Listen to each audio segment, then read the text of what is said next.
This is TNA, the new face of professional wrestling. I love this business. I love this life. I love TNA. I am living my dream. Well, looks like, boys, we're going to Turtle Point. Guys, it's great to be the Kings. It's good to be the king. We are the Kings of Wrestling.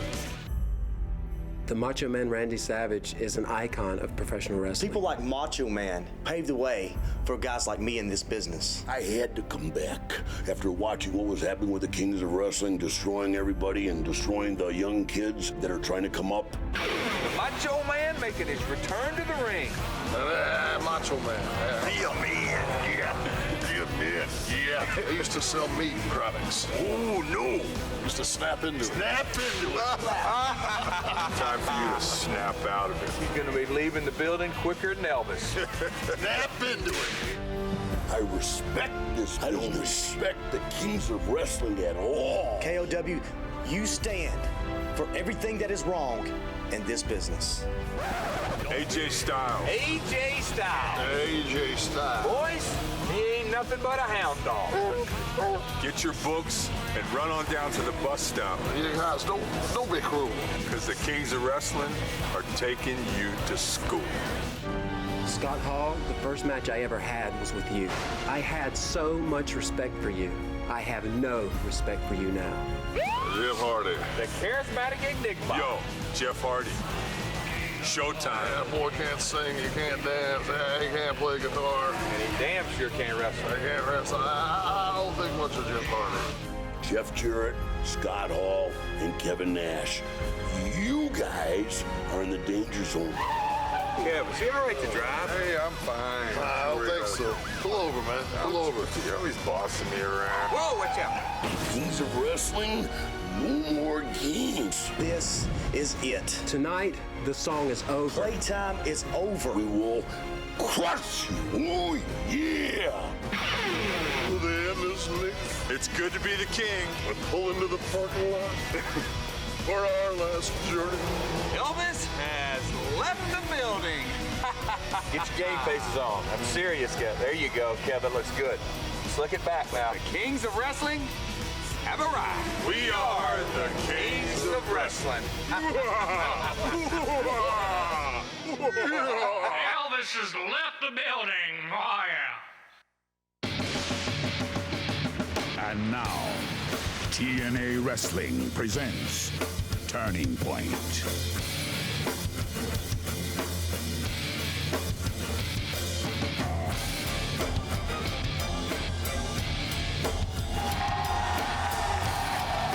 Welcome, everyone, to Total Non-Stop Action. It's Sunday, December the 5th, 2004. We're live at Universal Studios in Orlando, Florida, and it's time for Turning Point.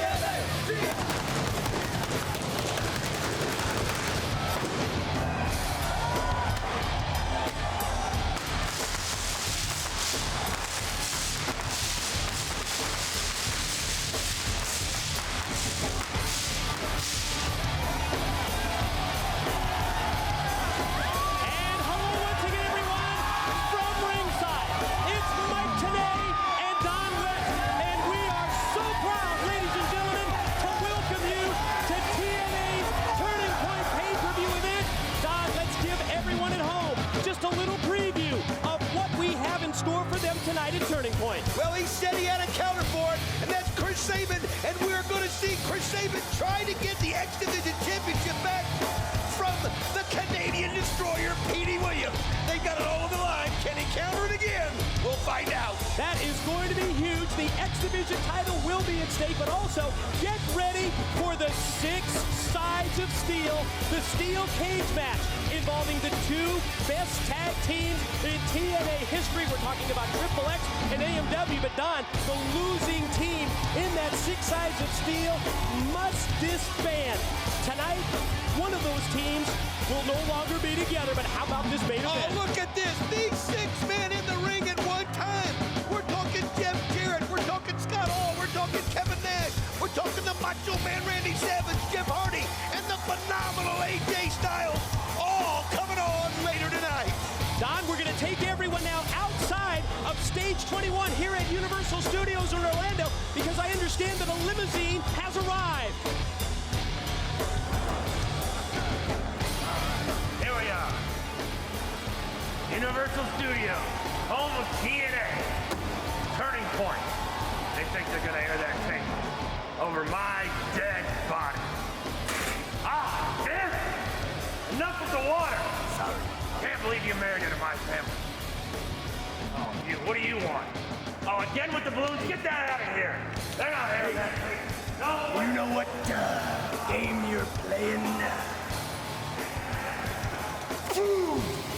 Betty? Don, I think we're in for quite an interesting evening tonight at Turning Point, and what a great way to kick things off. Matchup number 1 is going to be for the NWA World Tag Team titles, and let's take a look at the taglines to preview this championship matchup. It was back at our November pay-per-view where 3 Live Crew regained the NWA World Tag titles over Team Canada. Tonight, the return match. Codan's separated shoulder at the hands of the King of Wrestling has him sidelined. Replacing him in the Crew, charter member Ron the Truth Killings, and one of the most important factors has to be the vast edge and experience for the Crew. But don't discount the Canadians just because of their youth. This mother is a bad jam. Beware, coming for you. The remix. 3 Live Crew, still getting rowdy. It was back on November the 7th in Victory Road that the 3 Live Crew regained the NWA World Tag Team Championship belts when they knocked off Team Canada.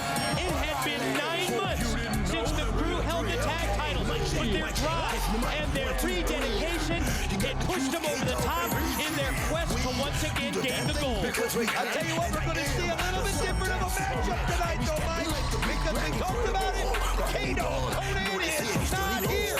He got hurt by the Kings of Wrestling, but that's what makes him great, because Ron the Truth Killings can step in. Orlando, Florida, as well as the rest of the viewing world, welcome to Salt and Pepper's 6-sided sandbox. You see, this is where we play, boys, and we play for keeps. Now, K. Diddle, this one's for you. Where my dogs at? Where they at? Orale! Arriba la raza!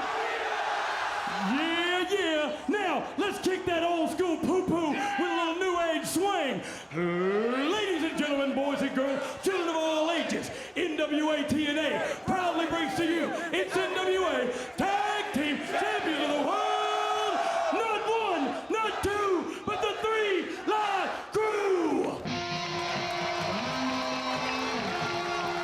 And here are the former champions. Their reign as the NWA World Tag title holders lasted less than a month. And yes, leading them to the ring, Coach Scott DeMore, as usual, just full of excuses. He referred to the Crew's win as an outright fluke. He invoked the rematch clause tonight at Turning Point, and in a very deep tag team division here in TNA, this looks to be a must-win situation for this man, Bobby Roode, his tag partner Eric Young, and Coach DeMore. Mike, they have been thinking about this match for a month. It's been the only thing on their minds. Keep your eyes on Bobby Roode and Ron the Truth Killings if they're in the ring at the same time. We saw a little bit of that action a few weeks ago on Impact. Very, very similar in styles and strength. I'm wondering here again, you mentioned it, will the experience of BG James be enough, or will the youth that Bobby Roode and Eric Young have, and under the direction of Scott DeMore, be enough for Team Canada to get those tag belts back in their possession? Let's break down those experience numbers. Team Canada in Roode, a 6-year pro, and in Eric Young, a 5-year pro. That's 11 years combined of pro wrestling experience. Opposite side of the ring, BG James, a dozen years as a pro wrestler. Tag team partner Ron the Truth Killings. In his 7th year as a pro, that's 19 to 11 in terms of in-ring experience in the years that the 3 Live Crew have the edge. I'll tell you one thing that BG James has done right from the start. He got the crowd behind him. He got the crowd on his side. And And that can be very important because it's like a third partner out there. Eric Young just explodes off the ropes. Series of offensive moves has B.G. James in trouble here in the opening minute, but look at B.G. fire back. Oh, great counter right there. B.G. James is trying to get into the mind right now of Eric Young. He does. He wants to get in the mind of Scott D'Amore. He wants to play some games with Bobby Roode out there and let him know that, hey, this is their ring. They're the champs, not the other way around. Kind of a surprise here that the veteran B.G. James telegraphed the back body drop. You see, Eric Young mocking B.G. James, and boy, did he pay for it, as did teammate Bobby Roode. Got a little cocky right there, and B.G. James made him pay for it. Now look at this. Check out Roode. Here it goes, and it does split perfectly. Perfectly placed top rope leg drop by Ron. The Truth Killings has the crew back in control. You know, I tell you something, the advantage, I think, goes to 3 Live Crew for this reason. When Team Canada won the first time, and when they lost the title match even to 3 Live Crew, Conan was in the ring. Ron the Truth Killings is somebody they haven't seen partner up with B.G. James in quite a long time. Boy, that's something that I really want to address, and right now, that's how will this substitution, as we see Ron the Truth Killings in the ring with Bobby Roode, Killings for Conan, how does that affect the crew? Granted, Killings and B.G. James, associates for nearly 2 years, but Don, recently it's been Conan and B.G. James focusing on tag matches. The Truth has been competing primarily as a single, but what a great substitution when you can plug in a 2-time NWA World Heavyweight Champion as a replacement. Boy, you said that right. Look at the power of Ron the Truth Killings as he takes Bobby Roode once, he takes him twice. I'll tell you something, Ron the Truth Killings is not just doing this for himself, he's doing it for Conan. You know, it's kind of like when those guys wear a patch on their arm for a teammate gets injured or something like that. That's exactly what's going on right now. They've got extra drive, and it's showing as Ron the Truth Killings is a dope. Pin attempt for the Truth on Roode, but no, Bobby Roode able to power out and avoid the 3 count from senior official referee Rudy Charles. You can see right there a nice tag by Ron the Truth Killings. That's one of the things you're going to watch and see. When they have quick, crisp tags, when they be fluid, they're working together very well right now. Nice double team move. What do the crew have in store here for Roode? Oh, what a shot right there B.G. James put on Bobby Roode.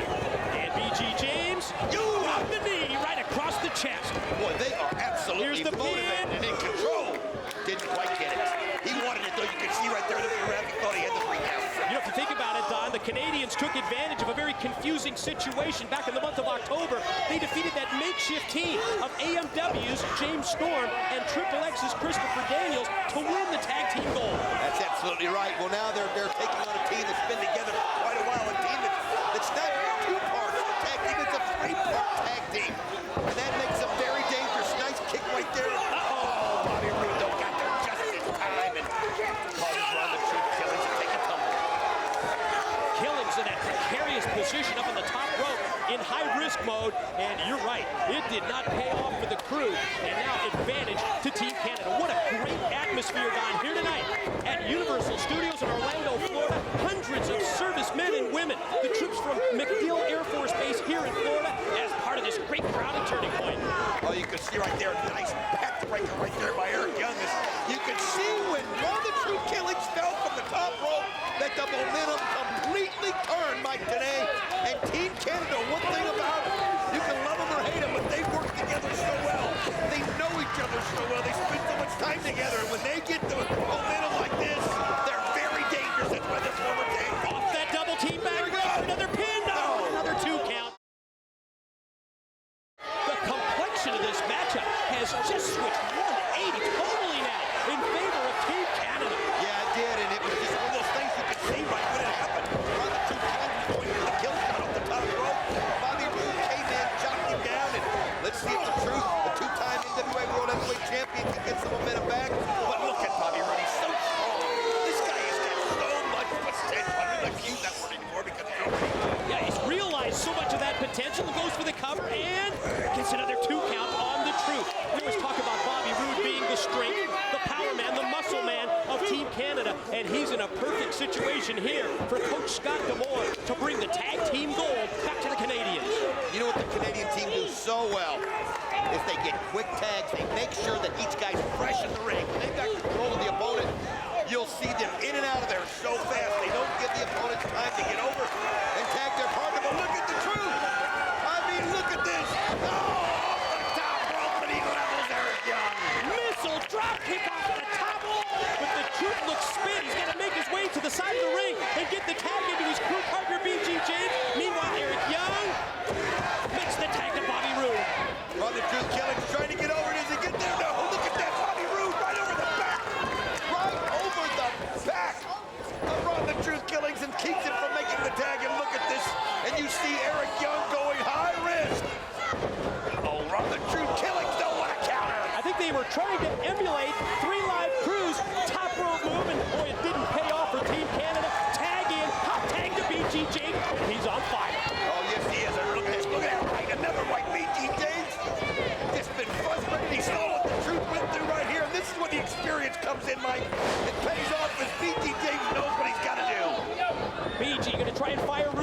reverse, shot off into the turnbuckles. Taken up to the ring apron by James, and BG with a right hand that connects, sends Bobby Roode down to the floor. Focus back in the ring on Eric Young of Team Canada, and BG James of the Kru. Oh, what a right there by BG James. Bobby Roode going out and again. BG James was ready for it, and he knew what he was going to do, and he hit the counter. Here it goes. Pin attempt. Here's two. Oh, Eric Young just in time. Well, you can really see the game plan and the strategy of Coach Scott D'Amore of Team Canada. It had been paying off right up until the last few seconds of this match when the Kru had regained control. You know, it's so funny how the tide can turn, as you see right there. Eric Young trying to use a good athletic maneuver right there, but man, run the two killings made him pay the price. Oh, did you see that? Oh, I saw it. He caught him with the axe kick. He drilled him in the back of the head, and that takes Young out to the floor. Wow. He's now on Bobby Roode and BG James. I'll tell you what, these guys are fired up, and we knew this is what a way to start turning. Oh, look at the power of Bobby Roode. Spinebuster, two. No. Shoulder up. Not in time, right? Oh man, BG James. I'll tell you what, that's a champion right there to have the presence of mind to realize you've got to get your shoulder up in time. Just did as Bobby Roode slammed him down with a spinebuster. Almost second nature to BG James after 12 years as a pro. Now watch the double team here from the champs. Look at how high on the two killings gets with that kick. Unbelievable.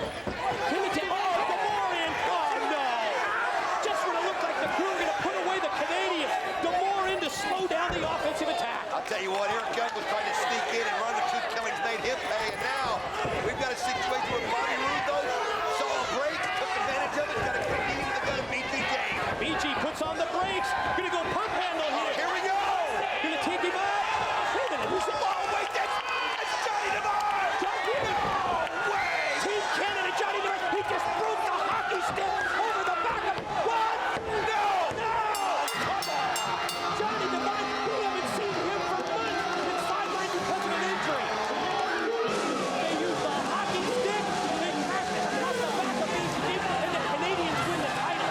Oh, you can see right there that Team Canada, again, cannot rest on their laurels. They got to come up with some kind of a cheap shot to come in and win this match. And you know what? I hate that because it was such an incredible match. All four guys in the ring were fantastic.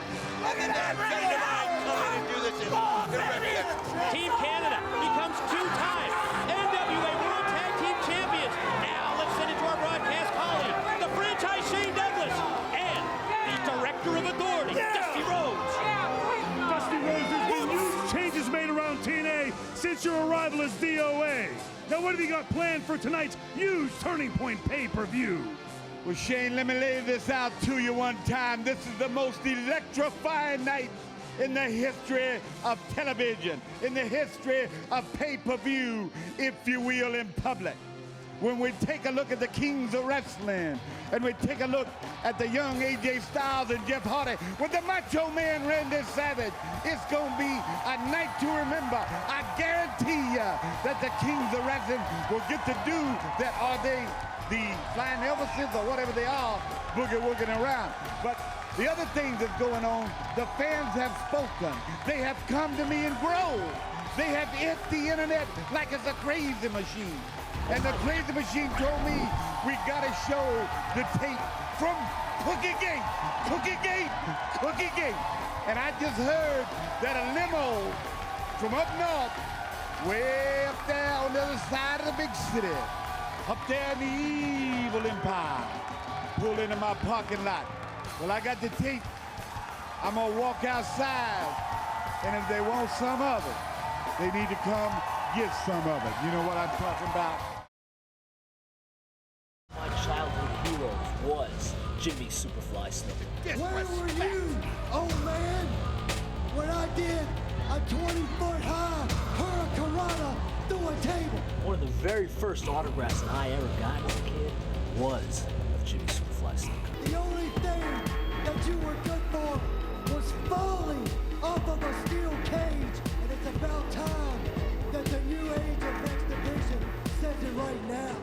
You might have been good in your game, but you were never be able to carry my jock strap. There was no way that I was going to let you desecrate the legacy of Jimmy Superfly Snuka. Wow, look at the he's got the coconut in his hand.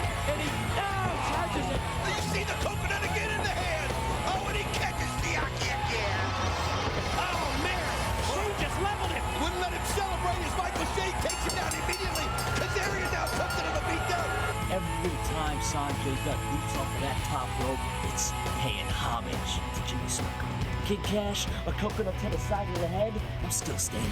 And now it's your turn. Well, we just saw the video package. The fire that ignited the fuse last month at Victory Road was, no surprise, the outspoken Kid Kash. He's the notorious KID. And he's notorious, all right. Notorious for his total lack of respect. That lack of respect that was directed at Jimmy Superfly Snuka.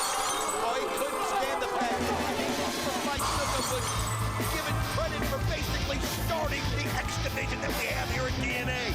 Kid Kash cannot stand to see somebody else revel in any glory, and that's why he's shown the disrespect in these two. Michael Shane and Kazarian along with Traci just followed right in his footsteps and spit the eye of the Superfly. You're right, it was Kid Kash that verbalized his feelings towards Snuka, but it was Kazarian, Shane, and of course Traci that immediately jumped on the bandwagon. Tonight, the three join forces for this six-man tag. I'll tell you what, it was nice to see these guys step up. Number one, the man from Samoa, Sonny Siaki, somebody who's looked up to Jimmy Superfly Snuka for so long. He knew it was up to him to come in and take his back in his honor. And joining Sonny Siaki will be this man, Héctor Garza, the captain of Team Mexico.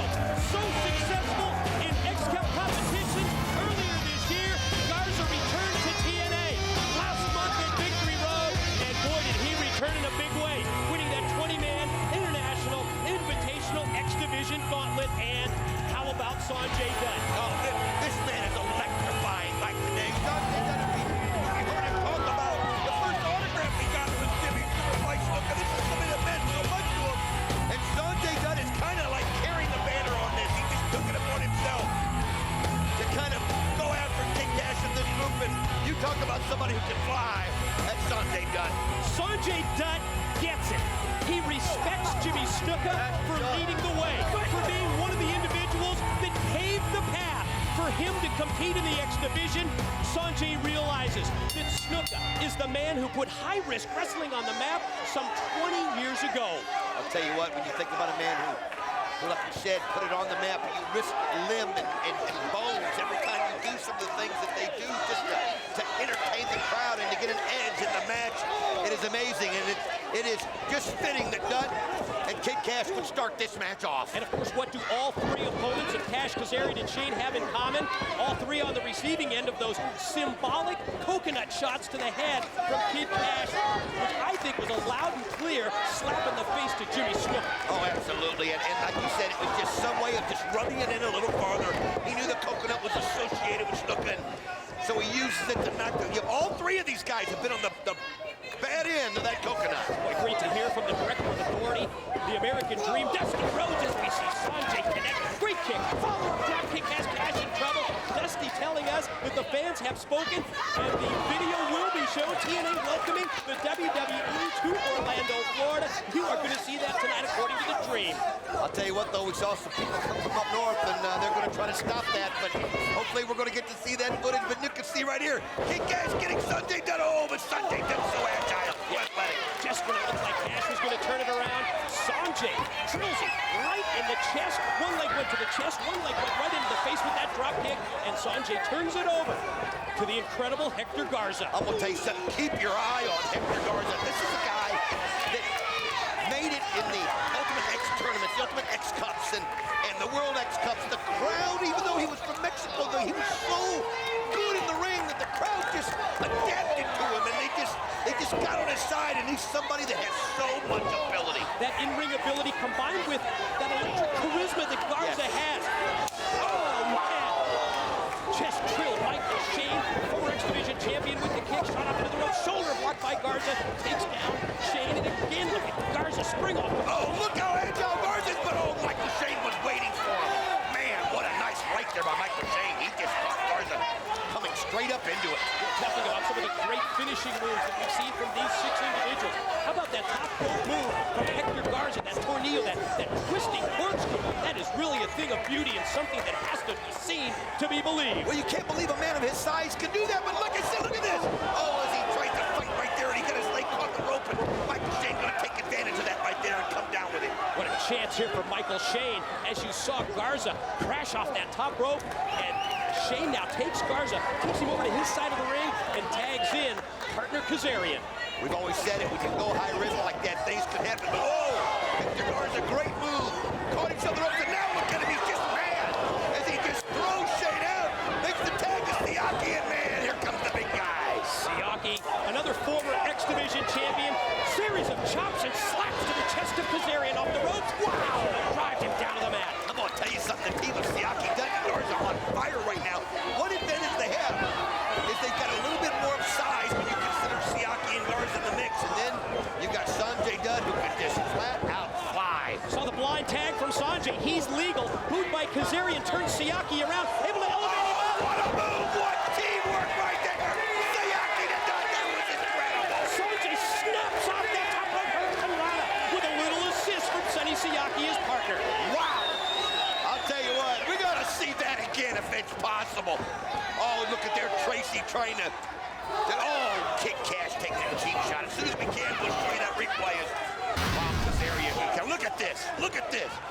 That's teamwork right there. Wow. One fluid motion, one fluid movement, taking his partner, elevating him into the air, and you saw that Hurricanrana takeover by Sonjay, but the interference by Traci has turned it in favor of Kash, Kazarian, and Shane. I'll tell you something. Keep your eye on Shane and Kazarian, too, together, because they work together so well. These guys are like brothers, man. I mean, they have told everybody they'd be the best tag team in the X Division, and they probably have proved it. And look at right there, nice move by Michael Shane. Notice the focus here of the offense from Michael Shane, working on the arm of Sonjay Dutt. And Don, that is the same arm that was dislocated that kept Sonjay on the sidelines for several months earlier this year. I'm noticing another thing they're trying to do with Sonjay Dutt is keep him grounded. After what Sonjay Dutt just did, when you saw something next to what they know, that if he's down low, he can't help you. Now look at this. No tag at all to Kid Kash. You saw him clap his hands so that referee Mike Posey was at least of the impression that a tag was made while Siaki and Garza were in to try and tell the referee what was going on behind his back. You can see the confusion on Mike Posey's face right there, but he's got to let it go right now. It's going on too long with Kid Kash. That's how wily he is. You might not like him, but he is incredible in the ring. And he's also very strong for his size, but Sonjay Dutt holding that arm, that left arm very guarded to his chest, just showing a lot of heart out there, Mike. Absolutely, no question that he's favoring that arm after the attack from Shane earlier and Kid Kash. Oh, man. That was wicked. Kash, just look at this. Kash just cross arm breaker. Submission hold applied, and Siaki just couldn't take it any longer. You could just see the attitude there with Kid Kash. And now look at, they've done it again. Now Michael Shane runs in and spells Kash, and again Mike Posey, the referee, doesn't know what's going on right here. It's tough to blame Siaki and Garza. They're so frustrated standing on the apron because they can't get into the match, but they're really not helping their partner Sonjay at all. No, they're not. And you see Sonjay fighting with everything he's got, trying to get out of the grips, and that left arm is almost useless, it looks like right now. Michael Shane, though, taking some blows. Look at the heart of Sonjay Dutt. He's just going right at him. Oh, but Michael Shane cuts him off. Oh, man, Michael Shane, that was unbelievable counter right there. Jumping armbar that time by Shane. Tag into Kazarian.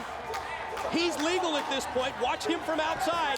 I'll tell you what, keep your eye on Kazarian, too. This guy is another former X Division champion that you talk about skill. Oh, wow, did he get hyped right there? Guillotine leg drop. Siaki in to make the save. Siaki was awful smart right there. He had to come in. He realized Sonjay Dutt is just getting killed inside that ring. They're just the teamwork right now with Kash, Kazarian, and Michael Shane has just been on spot target, man. You're not kidding. These three former X Division champions, they've cut off the ring. The tactics have been questionable. The tags have been questionable.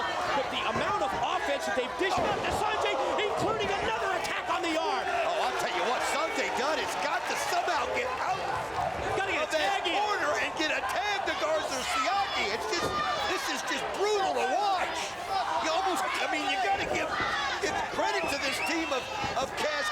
Shane because they're working so well together. I didn't realize anybody but Dallas can work well with Kid Cash. Kash drives that boot right into the chest of Sonjay.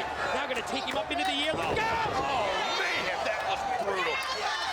Dropping him across the shoulder. Now going to drag him back out. Now I mean, like I said, look at the attitude that Kash is showing out there. He's just no mercy. Look out! Oh, no! Got him in the hammer. Oh, God. Just think about what the ribs and the bones are going through when you get crushed like that. Sonjay Dutt is in serious trouble. You know, with that hammer lock where he takes it, he's just a quick pin attempt here. Garza even make the save. And again, as we've talked about several times, that arm injury that Sonjay suffered several months ago has been the total focus of the attack of Kash, Kazarian, and Shane. And look at this, they're not letting Sonjay Dutt get over there. They're teasing him a little bit, letting him think he's getting to the promised land. But then they come right in right here, and Michael Shane just showing why he's one of the best in the business, just keeping Sonjay Dutt down. Look at this. Series of vicious, brutal elbows delivered right into that injured arm and injured shoulder blade of Sonjay Dutt. I mean, Sonjay's been in the ring, what would you say, Don? 4 or 5 minutes here without making a tag?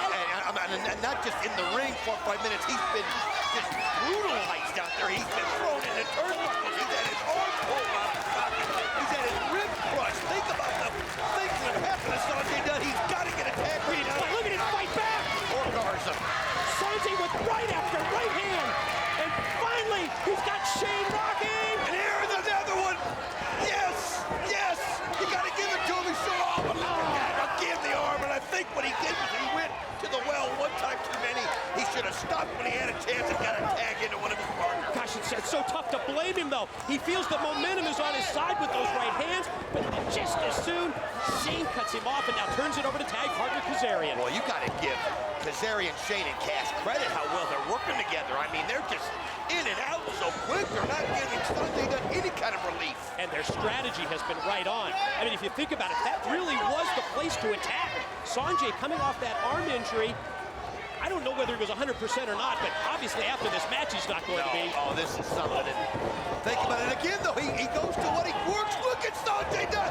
You've got to be kidding me. How do you come back when you've been beat down like that and to show that kind of skill? Desperation move by Sonjay. Pays off, but he's got to get the tag in. It's imperative that he makes the tag to either Garza or Siaki. Oh, he's just inching across the floor of the mat right there, and he's just not getting enough. Covering enough ground fast enough, but I don't know. You can see Garza's got the hand out. Will he get the tag? Yes, he does, and here comes Garza.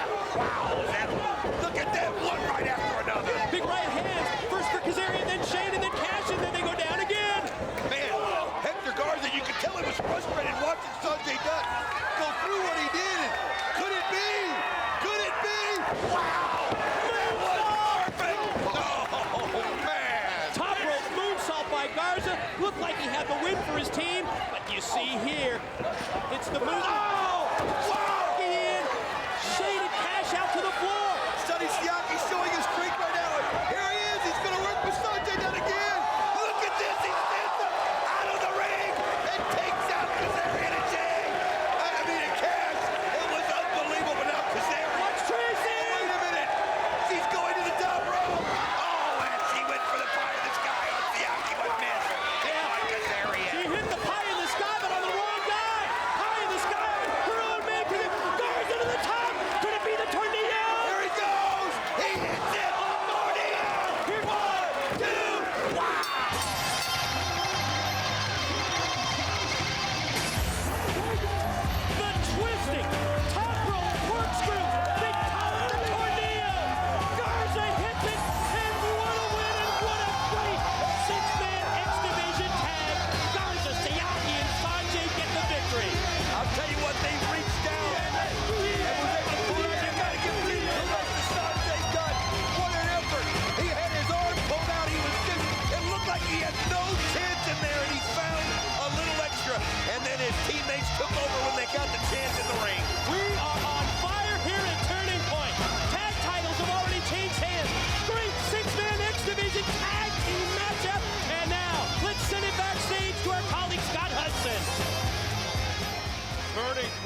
indeed tonight in six-man tag team action. How about this one? The Kings of Wrestling, the World Heavyweight Champion, Jeff Jarrett teams up with Kevin Nash and Scott Hall. They have deigned to take over NWA TNA, but they've got to go through this trio. How about the charismatic enigma, Jeff Hardy, AJ Styles, and my guest at this time, the one and only, the Macho Man, Randy Savage. Yeah, here's the deal, Lucille, right now. Wrestling are not going to prevail. It's going to be the turning point for you guys. AJ Styles, Jeff Hardy, and the Macho Man, Randy Savage, and the TNA crew. We're going to beat you down. Get ready, because it's not going to happen on my watch. You hear that? Not on my watch. That one's going down later. Mike and Don, back to you. Wow, what a wild way to start off Turning Point, Don, including hearing from the Macho Man Randy Savage.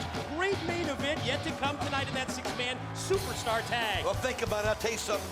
Randy Savage has become a leader here in the back of the house with the young guys. He's taken over. He's given them somebody to look up to. And Hardy and Styles together with Macho Man. What a match it's going to be against the Kings of Wrestling. And I think the TNA locker room, Don, it really needs that. It needs that kind of leadership from the Macho Man, especially with the Kings of Wrestling in takeover mode. I'll tell you something else, Mike. I still want to know what's on that tape. We're going to get to see that footage. The director of Authority, Dusty Rhodes, said we're going to air it tonight. Dusty said he would personally deliver that videotape.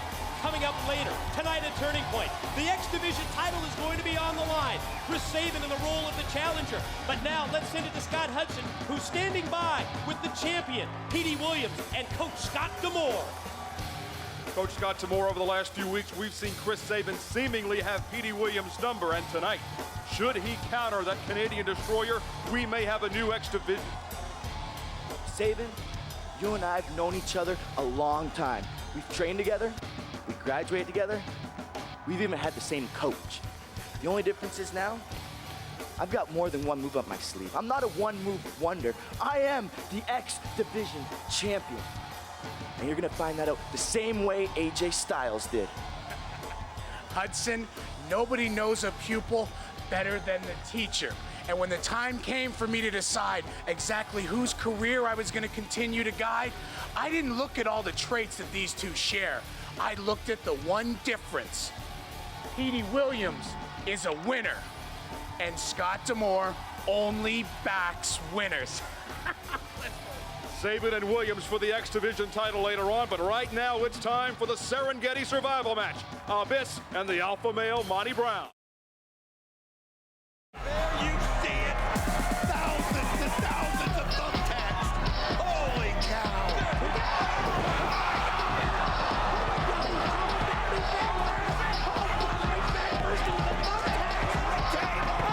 Monty Brown wins the Monsters Ball.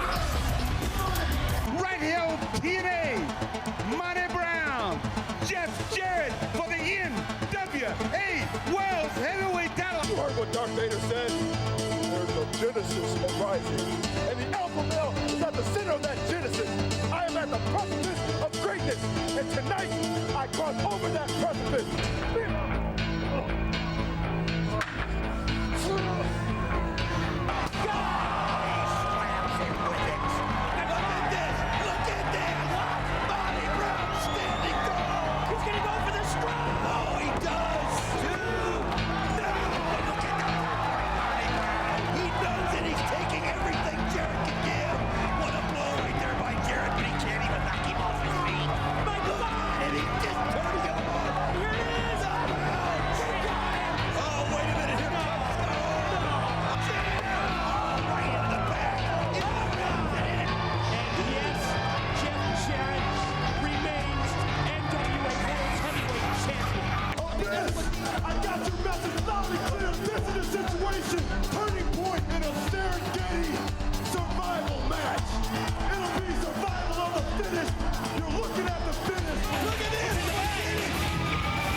There's 3 ways you can win this match, Mike.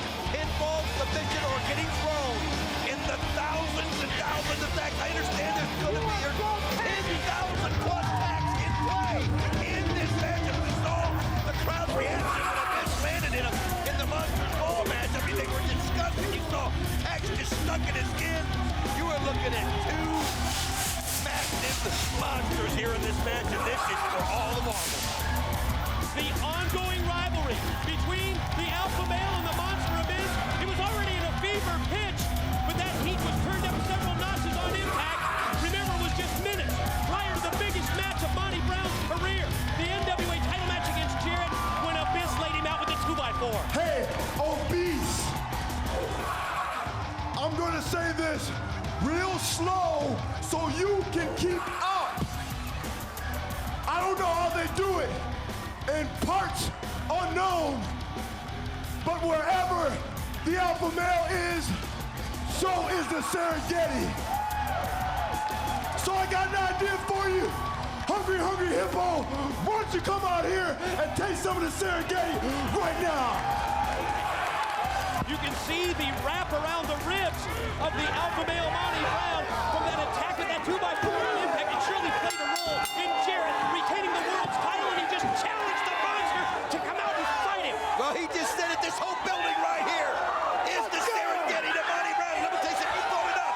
It's amazing the athlete that Monty Brown is. He took the 2x4 to the ribs. He went toe-to-toe with Jeff Jarrett, took a guitar shot, took the throat, everything Jarrett had. You gotta wonder what kind of condition he's gonna be in for this Serengeti Survival match. Let's face it, it was one of the most courageous efforts, Don, that we've ever witnessed, that we've ever seen. But Monty Brown, his entire lifetime, he was waiting for that shot at the NWA World's title, and when he got it, well, let's just say that he was derailed because of the Monster Abyss and that shot to the ribs with the 2x4. Oh, absolutely, but I'm gonna tell you something. You can bet that the Alpha Male Monty Brown will get another shot at the title someday. This guy's incredible, and so will the guy he's facing, the Monster Abyss. These are 2 of the best in TNA, and I'm gonna tell you something. I heard Shane Douglas in the pre-show call it the immovable object against the irresistible force. That's the best way to describe this match right here. Again, keep in mind, Don mentioned it earlier, in this Serengeti Survival Showdown, you can win via pinfall, submission, or yes, slamming your opponent into those thousands of tacks as we see the Monster Abyss drive him. No surprise. Oh, look where he's working too. Exactly. Looking right where the ramp is. You can see he knew what we did to Monty Brown with the 2x4. That's exactly where he's going to work at. And look at this. Look at this. He's like a little kid just playing for it, trying to pull out the ramp, which keeps him restrained in there. And that is not a good sign for Monty Brown. Oh, what a shot to the back of the ring. That's a 6'8", 350-pound little kid you're talking about as he takes the ramp off those injured ribs of the Alpha Male. First he drove him into the side of the ring, then into the steel safety rail, and then repeated shots to the injured ribs. And there you see the thumbtacks. There you see that bag attack. Oh, look at this. And again, with a Serengeti Survival match, anything can happen. Abyss already pulling out a table from underneath the ring. Oh, man, this is going to be wicked. Anything can happen, and anything goes here as we see the Monster Abyss position that table, slide it into the ring. Alpha Male down and out on the arena floor. Let's see what he's going to do. He's going to stack the table in the ring. He'll set it up against one of the corner turnbuckles. Monty Brown in trouble out here. He just never had a chance to get attacked in this match. You almost wonder, Mike, if he should have even been in this match after what happened to him on Impact when he took the shot by the clipper, and then he went through the entire match against the champion Jeff Jarrett, and again, he cannot be 100%, but we saw what he can do, though. This guy is tough. That's the best way to describe him. It's just pure toughness. Don, you know the Alpha Male, you know Monty Brown, and you know there's no way that he would beg off from this matchup against the Monster Abyss. Injured ribs or not, face first with the turnbuckle, gonna try and take him back over to the other side. Abyss stops him, puts on the brakes, he won't even go. I'll tell you what, Monty Brown doesn't know the word quit. I'll tell you something. He knows the word win, and he can see that he's going for it. And again, a nice right blow right there by Monty Brown, and another one. The former National Football League linebacker for the Patriots and the Mills. Shot off into the ropes. Telegraph with a back body drop. That hurts the Monster Abyss as the... Oh, what a boot by Abyss. Just as he was going to charge at Abyss, the big man got that boot up. You're right. Size 16 right in the face pin. 2 count only. You know, a lot of people think that Abyss is somewhat of a simpleton. Let me tell you something, that couldn't be farther from the truth. He is very, very cunning. He's very, very smart. He's very manipulative. This guy can go a long way in this business. And he obviously has some kind of strategy in store. Yes. That table planted underneath the ring, and now he's moving to a steel chair as we take another look. Watch this boot come up. Look at that. Just timed it perfectly. Monty Brown went right in it. Steel chair in hand. Abyss stalks him. Caught him. Shot to the midsection. And right to the back of the alpha male. Just waffled him with that chair shot. And again, directed totally right at the injured ribs. Oh, yeah, you know that that's the strategy of Abyss. He's the one that put the 2x4 in the ribs, and he knows exactly where he needs to place his blows to apply the pressure. And look at this. Monty Brown right now just totally caught off guard. Down. He's got the Jarrett in. Oh! Sit down splash. Again, ladies and gentlemen, that's 350 plus pounds that just crashed down onto the chair that was positioned on the already injured alpha male. Yeah. Roll him over. This could be it. This is it. 1, 2. No! Oh, he was able to fight out of it. Stick and scope was kind of flopping around there like a fish. I mean, the spasm he was having when 350 pounds lands full flush on you. Unbelievable. That's what Monty Brown is. Like I told you, this guy has no quit in him. Abyss challenging Monty Brown to get up to his feet. Now he's going to take him up himself. Picks him up at the head. Clubbing blow. And again, to the injured back and ribs and takes it. Oh, another shot to the back. I'll tell you, look at it. Oh, the boot right there. Abyss knows exactly what he's got to do just to set Monty Brown up. And I'm going to tell you something. I know you can win by a pin. I know you can win by submission, but if Abyss gets a chance to return the favor to Monty Brown and throw him in the tags, well, you know he's going to do it. He's looking for that kind of an opportunity. He'll take the victory either one of the 3 ways, whether pin submission or slamming him into those thumbtacks as he just continues what is an outright assault at this point. Oh, it is. And I'll tell you something, he's being very methodical about all this. And now, look at this, just pulling back on the mouth and the guns. I mean, this guy's just torturing Monty Brown right now. Trying to rearrange his facial features. Wow. Takes him and just look at his pie-faced him right down. You ever seen Monty Brown pie-faced like that? No, look at that. Oh, what an elbow right to the chin there of Monty Brown. I'm going to tell you something, Abyss is following his game plan to a T, and it is absolutely working out. We saw what he did the last time when he put the chair right there.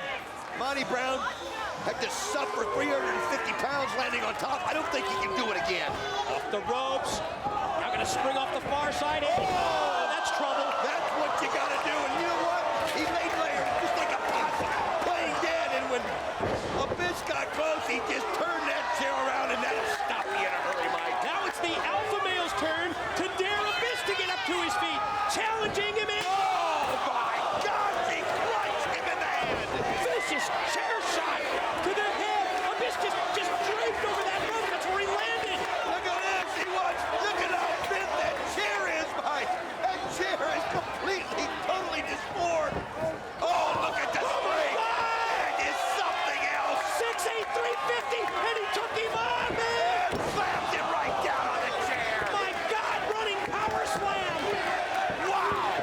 What an incredible display of raw power and strength from the alpha male. Oh, that is I couldn't have said that better myself, Professor.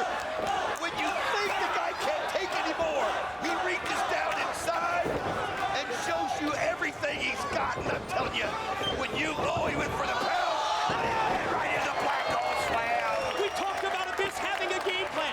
We talked about him having a strategy. And boy, did he have a counter there for the pound. Gonna come out, man. 1, 2. No, he fought out of it again. You know what we usually say? Black hole slam equals 1, 2, 3. But that time it was only a 2 count off the slam for the monster. I'll tell you what, that was something by Abyss, though. I mean, Monty Brown going for the pound. Looked like he was going to pounce it right into the table and set up against the back of the 6-sided ring. But Abyss scouted it. You know he had done some kind of research on it, and he just let it go right into the black hole slam. Abyss now wedging the steel chair between that top and middle rope in the corner. Between the turnbuckles, you saw the dents in the chair from the vicious shots that we've seen delivered by both of these men. Abyss now going to try and shoot him off into the chair. Monty stops near the midsection and... right into the chair! This is just brutal! Monty Brown! Now he's going for the mouth! And he catches it this time!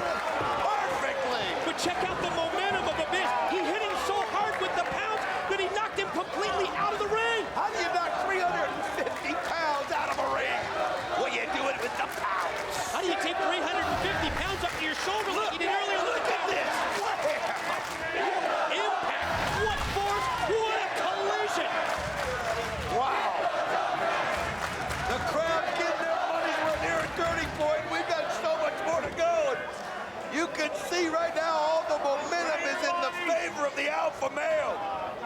Gonna roll Abyss into the ring again. One of the three ways you can win is by pinfall. Gonna go for the cover here when he gets back in. Monty Brown, here it is. Here's one. Here's two. No! Abyss fights out of it. I'm telling you something. We talked about the strength and the dedication and determination of Monty Brown, but Abyss, to be able to come back after a pound like he took, he's got the same kind of heart. Monty Brown, series of clubbing blows, big right hands, delivered to the back of Abyss, takes him down to a knee. Abyss back up to his vertical base, but Monty Brown is ready with the offense. Series of right hands, now springs off the rope. Oh! Did you see that? Abyss! No!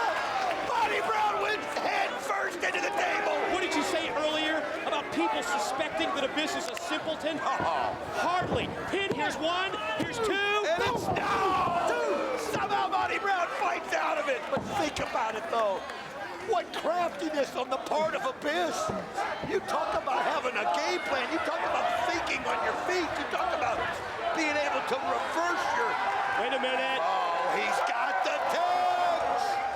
He's got the bag that contains all of those thumbtacks. What? Alpha male Monty Brown on the opposite side of the ring? He's got a bag of tacks too? Oh man, you know he came prepared.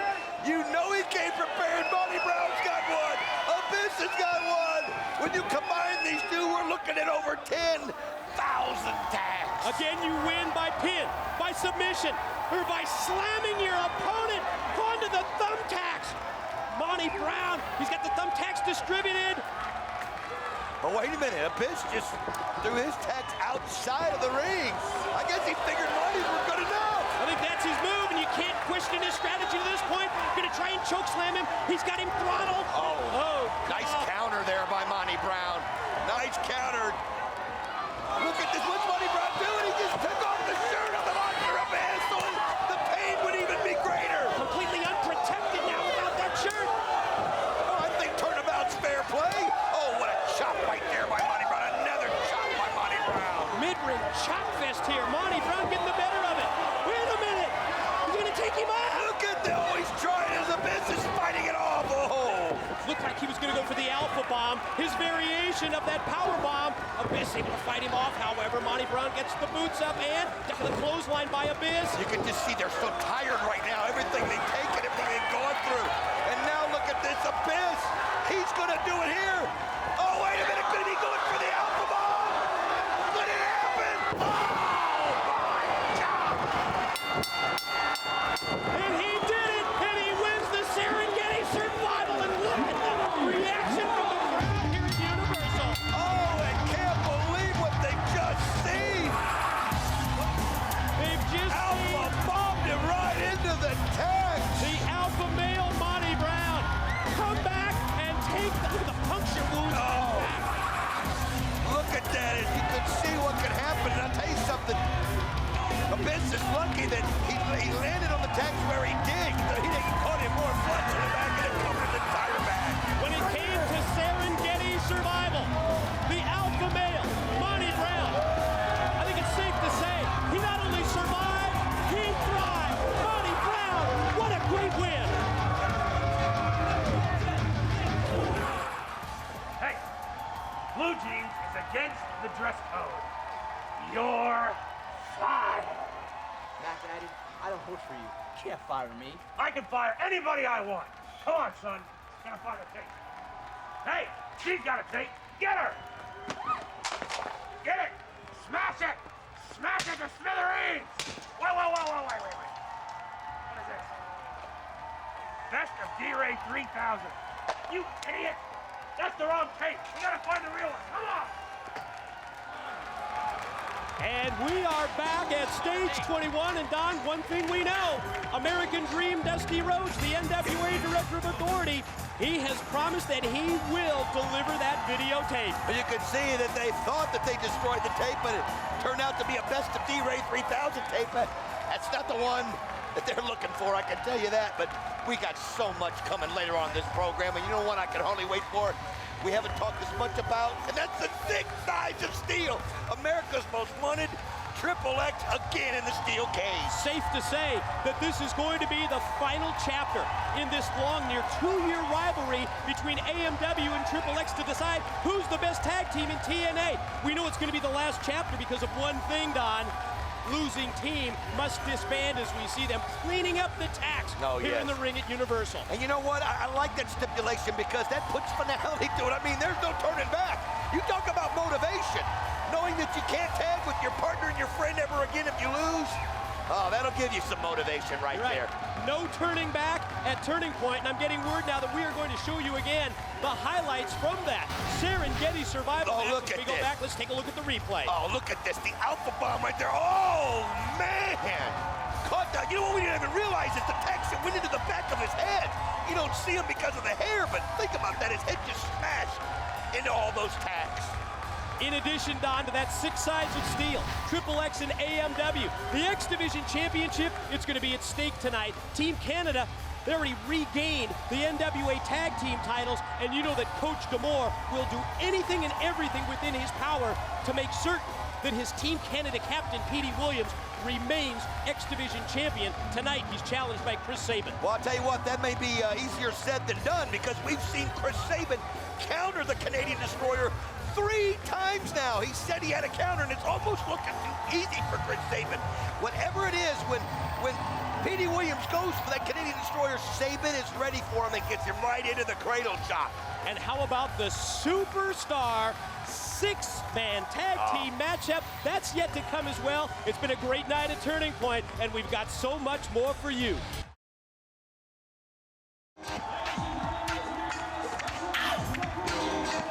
She debuted for TNA at November's Victory Road pay-per-view. She accepted an open challenge, but what she didn't agree to was a 3-on-1 handicap match, and that's exactly what it turned into when Jacqueline ran into the NYCs. Remember what Glenn Gilbertti and Johnny Swinger did? Oh, absolutely. Coming in and taking control and causing Jacqueline to lose that match. But you know what? He's going to make sure that everything that happens in the ring in this match is right down the line. He's going to call it fair. And I got to tell you, that is my favorite referee outfit that I have ever seen in my life. And she will be the special referee. And yes, she was assigned by the NWA Director of Authority, Dusty Rhodes, to referee this tag team matchup. And guess who's involved at the New York Connection? Johnny Swinger on the right, Glenn Gilbertti on the left. The NYCs, let's face it, you said it earlier, they cost her that match at Victory Road, and Dusty appointed her as the special referee. I'll tell you what, though, they're going up against a unique tag team right here in the Empire State, Pat Kenney. And you know the history of Pat Kenney and Johnny Swinger. So Pat Kenney has a little bit more motivation than most people in a match like this. You know, we talked about it before, but the Empire Saint was nicknamed that because of his sportsman-like demeanor. And here comes the former WCW TV champion, the former WWE Intercontinental champion, and yes, the tag team partner of the Empire Saint, Pat Kenney. He is Johnny B. Bad. Oh, you can see right here, Johnny B. Bad's going to play a little bit to the crowd. He's got the Bad Blaster in hand. What corner is he going to take it to? He's got a 6-sided ring here to deal with. I'm a bad man, you can see there on the frisbee. Where's it going? You know, this is not the first time that Johnny B. Bad and Pat Kenney have joined forces as a team.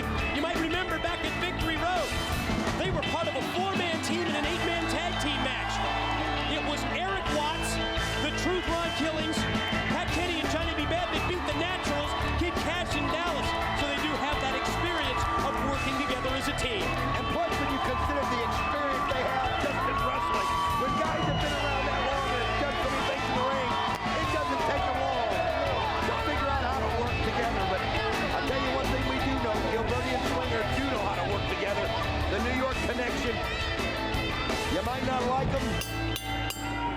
you have to give them the credit because they do know each other like the back of their hands. And I can't wait to see what role Jacqueline is going to play as the special referee appointed by Director of Authority Dusty Rhodes for this tag team matchup here at Turning Point.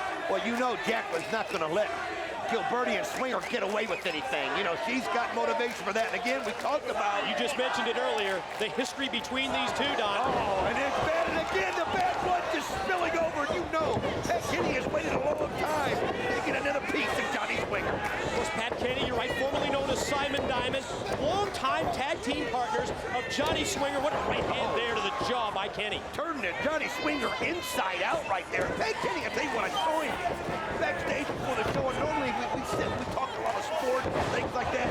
He was totally focused, just didn't want any extra thing. He just wanted to focus on this match. He was so glad to be back in the ring, and you can see right here that he has waited a long time for this moment. That nickname, the Empire Saint, because of that sportsmanlike demeanor while competing in organized sports, teammates, opponents alike labeled Pat Kenney as the Empire Saint, Empire relating to his roots in the state of New York. Also played baseball at VCU, Virginia Commonwealth. What an athlete. And he gets a good quick tag in there to Johnny B. Bad, and Johnny Swinger is in no man's land. Double team move now by Bad and Kenney. Both men connecting with the elbow. Oh, that's a double elbow shot right there, and you can see that they have got total control right now of Johnny Swinger. He's going to have to get in tag into Gilbertti. Look at this. Great move right there by Johnny B. Bad. I mean, he just let Johnny Swinger think he had control of it, and he just went right up into the hurricane. A beautiful move, but oh, nice counter by Swinger. Really was a nicely done head scissors takeover by Bad, and what a great return it has been for Johnny B. Bad to professional wrestling, Don. Oh, it sure is, and that's what TNA has done to so many people. It's just given them another outlet to showcase their talent. So many people that have been out of the business for a while, when they saw the total non-stop action and the dedication these guys have put in the six-sided ring, and they saw the crowd, how they just get so behind it, they had to become a part of it, and that's why you got to see so many great people come back. And we're going to see another one here coming up shortly that we haven't seen the ring in a while, and that's Diamond Dallas Page. And how about the Macho Man, Randy Savage, who will be part of that incredible six-man superstar tag team matchup. Oh, it just keeps on coming right here. Look at this now, Gilbertti in the ring, and Jackie making sure they're keeping it fair. I'll give her that. And you have to admit, Jackie has just called this thing right down the middle. Well, that's because he's a professional. He's been in this business a long time. Great suplex right there as he got it. Oh, man, he snapped that one back perfectly. Nicely executed bridging pin attempt by Kenney out of the suplex attempt. Gilbertti able to avoid the 3 count, however. Great duck of the clothesline by Kenney. Nailed swing with the right hand, but you just can't see Gilbertti from behind. That's the 2-on-1. No, that's a numbers game. You concentrate. You turn your head one way, and you got to look out the other. And now, oh, Swinger just took Kenney right into the steel ring post and just caught him right in the back right there. Just planted him. He just wrapped him back first right around the steel. Rolls him into Gilbertti. Well, I thought Jacqueline might actually come in there and do something about it, but I don't know whether she caught what, but Swinger did, and now Gilbertti just applying the pressure, just one stomp after another on the face of Kenney. Series of boots by Gilbertti. Now turns things over to NYC partner Swinger. Shot off into the ropes is Kenney. Inverted atomic drop by Gilbertti. Oh, man, Swinger just comes right off the ropes. Oh, what a knee into the back of Pat Kenney. Wrapped him back first across that steel ring post, and then immediately in, following up with the attack right to that same area. Oh, absolutely right here. And again, that's what I'm talking about, the teamwork of Gilbertti and Swinger. You can see that quick tags. They know that they're a better team if they're fresh when they're in the ring, and that's why they do that in and out so quick. Look at this, one right after another, tag after tag. It doesn't give the Empire State Pat Kenney any time to breathe. Jacqueline can't take it. Those series of right hands by Gilbertti after the tag, and she gets involved here, but again, the numbers game is just too strong. Yeah. Clothesline leads to a 2, and no, shoulder up. You know, a lot of people might have thought she might have tapped slow right there. I thought she did it just perfectly. Professional, look at her. She knows what's going on. She sure does. I mean, she's experienced as a referee. She's done it on several occasions in the past. Shot off now into the turnbuckles is Kenney. And you can see how he's favoring the lower back. Oh, absolutely. And I mean, my gosh, the beating that he took on it, the stomps. I mean, I'll tell you where he really got it was when Johnny Swinger threw him into the steel ring post. They just punted the lower back right there. They just wrapped him right around the steel, and then repeated shots by both Swinger and Gilbertti. As Pat Pat Kenney, the Empire Saint, needs to get on track here and desperately needs to get Johnny B. Bad in. Oh, you can see right there, nice shot by Gilbertti. Oh, he comes over and cracks Johnny B. Bad. And I'll tell you what, the Empire Saint Pat Kenney is taking him. Oh, I'll tell you what, that's the him. Here he's got it, one. Here's two. Oh, but Gilbertti kicks out. Saw the miscommunication from the NYC, almost leading to the pin and the win. He went for a suplex, but his back just beat out. Man, caught him right in the back. I mean, this is a nice shot by Gilbertti right there. This injury is going to severely limit the offense that you're going to be able to see from Pat Kenney. You saw that he didn't even have the strength to take Gilbertti over with the suplex. You can see that what an elbow shot right there by Swinger. I mean, when Swinger threw him in that ring post, buddy, he just slammed him straight into the. And here's a pin. They're square, so they got corners, and he caught that corner into the middle of his back. Another near fall and another 2 count. I mean, the NYC have had a series of pin attempts here on Kenney, but amazingly enough, the Empire Saint has fought through the pain and avoided the 3 count. Exchange here in mid-ring. Oh, you can see them just exchanging blows one after another, but again, the momentum is just with the NYC. Kenney, though, that's what you got to do. You've got to look for an opportunity. You got to take it, but now he's got to get a tag. He's got to get Johnny B. Bad in that ring. Kenney trying to make his way over, and tag is in. Here comes Johnny B. Bad. He's the fresh man. Oh, look at him, too. You know, when you watch your partner out there take a beating like Kenney did, it just fires you up and just makes you so determined when you get your chance, and you're hoping you get your chance. It's like getting a second, you know, a new life, second life out there. And Johnny B. Bad's taking advantage of it. Wow, what a knee to the head of Swinger. Unleashing the offense. Here's Johnny B. Bad. You're right, that knee, and then drives him face first. The NYC with a meeting of the minds. I'll tell you what, that was a meeting of the minds. I don't know how much mind was met right there, but it was a nice smash. Now Gilbertti runs right into the boot of Johnny B. Bad, who quickly goes up to the middle rope. Oh, nice shot right there on Gilbertti. Caught him with the double sledge off the middle rope. Johnny B. Bad now going to take him up. Oh, look at this. Johnny Swinger coming in, and I'm telling you what, I don't think he was legal right there. Jenkins should have done something about that, because look at this. It now cost Johnny B. Bad. Johnny B. Bad was going to go for the TKO. You see that Swinger then attempted the move, but look at Gilbertti just pushed Jacqueline out of the way. Oh, man, that was hit perfectly. Kenney's out cold. Oh! Jacqueline just couldn't take that. Gilbertti, he pie-faced her. You gotta be kidding. It's not the way you treat a referee. Respect, and not the way you treat a lady either. Oh, look at this, Gilbertti going for it again. Look at this. Jacqueline, no, takes it down. She's not gonna take it.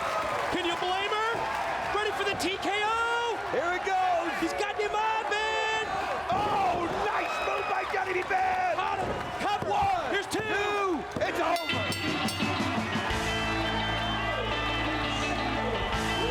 The D.O.A Dusty Rhodes appointed Jacqueline as the special referee, and she not only put the 3 count in on Gilbertti, she added the slam as well.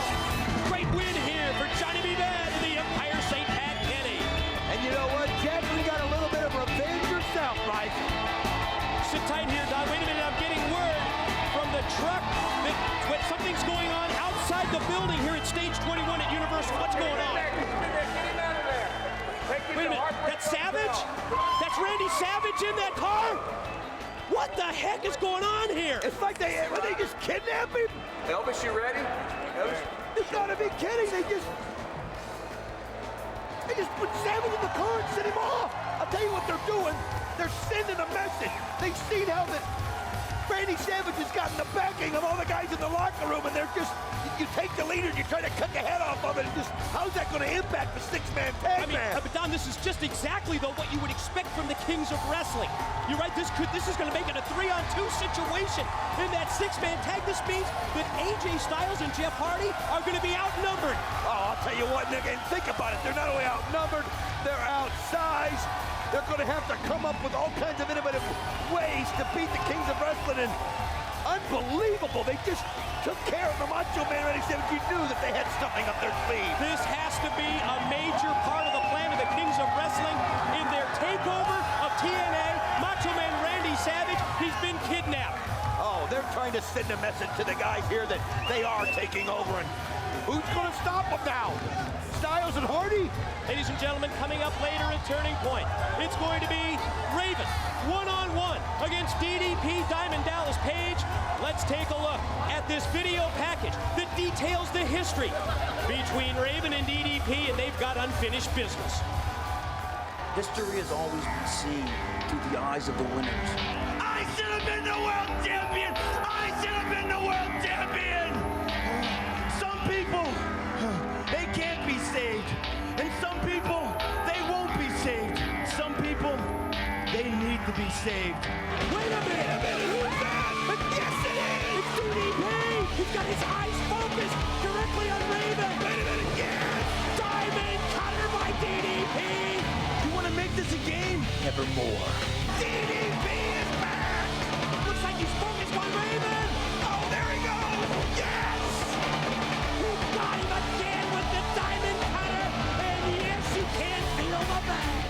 That piece of trash has been living in my head rent-free for the last 2.5 years. You and I both know that Eric Watts is responsible for all your heartache and agony. What about me? What about DDP? When I retired 2 years ago, you start flapping your gums, telling everyone how you made me. I don't think so. Maybe that was the other way around. Look out! Oh! Raven just came out of nowhere! And he just comes out here and starts beating down on DDP. And whoa! Oh! Look at DDP! Look at the fire! Look at the punches! Gonna set him up for the cover! He missed as Raven gets out. If you want to find out what's at the bottom of this, ask Eric Watts. And there he is! It's Turning Point! It's DDP and Raven! The age of apocalypse is upon us! Welcome to the Stardom! Father Raven! Nevermore! And we are back live at Universal. I've just received word that the NWA Director of Authority, Dusty Rhodes, is going to find out what's behind that kidnapping of the Macho Man Randy Savage by the Kings of Wrestling. And check out Eric Watts, who's going to join us here on color commentary for this matchup. And oh, Eric, I've got some questions for you. I'm loving it. This is the best seat in the house, gentlemen. Eric, you know as well as anyone, in the world of professional wrestling, grudges and rivalries are fueled by many different things. What we've been able to ascertain is that the heat between Raven and Diamond Dallas Page is because of something very personal between these two. But when both men have been questioned about this, both men referred to Eric Watts. And here comes Diamond Dallas Page. Raven already out there in the ring, and look at the crowd react to DDP. They were so happy when he came back. They cannot believe they're here live, and they're going to get to see DDP back in the ring. And again, he's doing it with this grudge that he has against Raven, and you got to wonder how good DDP's going to be in the ring. But when you look at it, you know, it's like riding a bike. You never forget.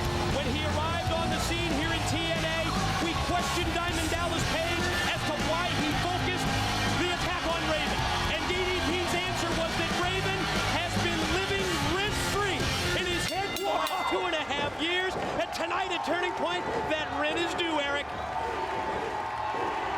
Eric Watts, we've got to ask you point blank, both Diamond Dallas Page and Raven, when questioned about this grudge, this heat, this rivalry between each other, they both pointed the finger at you, at Eric Watts. Raven went so far as to say Eric Watts is responsible.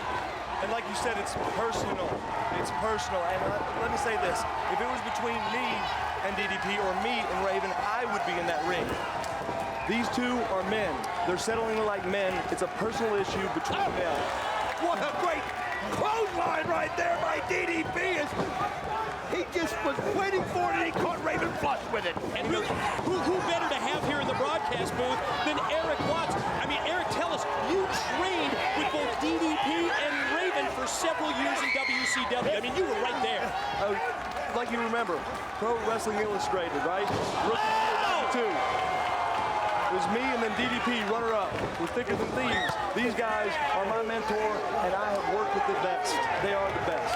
Did you see that move by DDP? We've got to take another look at that shot. We got to see another shot of this. Referee Rudy Charles just gets wiped out. I mean, DDP, have you ever seen this kind of aggression? I mean, he has just come in with a purpose. And I think Raven, who's so used to playing, look at this. Whoa! God, what a shot by DDP. Taking out the referee, and we come back live, and he's still on the offensive. He has no stop. He knows how to take it to the next level. That's positivity Page. That is his strength. And it looks to me like this battle is going to be under Raven's rules. I don't think we have to worry about disqualifications. I don't think we have to worry about countouts. Dusty Rhodes says they've got an issue to settle, and let's turn them loose. Well, it's like Eric said, they're settling it like men. Man to man, anything goes in this. And I'll tell you what, look at his diamond now, his Page.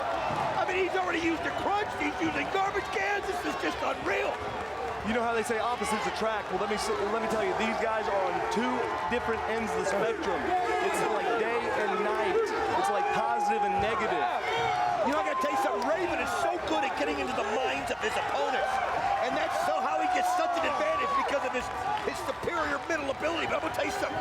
DDP has totally gotten in the mind of Raven right here, and this has been all DDP. Now we see referee Andrew Thomas, who's come out to officiate this. I mean, Eric, could you have expected this kind of an attack, this kind of an offense from Diamond Dallas Page here against Raven? Raven is yet to get on track. Hey, Dallas knows Raven's skill level. He's a sick individual, and he's very, very dangerous. Dallas knows this is exactly how he has to bring it in order to win. Well, we just saw right there. Great counter on Raven. I mean, you can't count him out. But again, DDP. See the things on his feet. Don't break me. Look at this.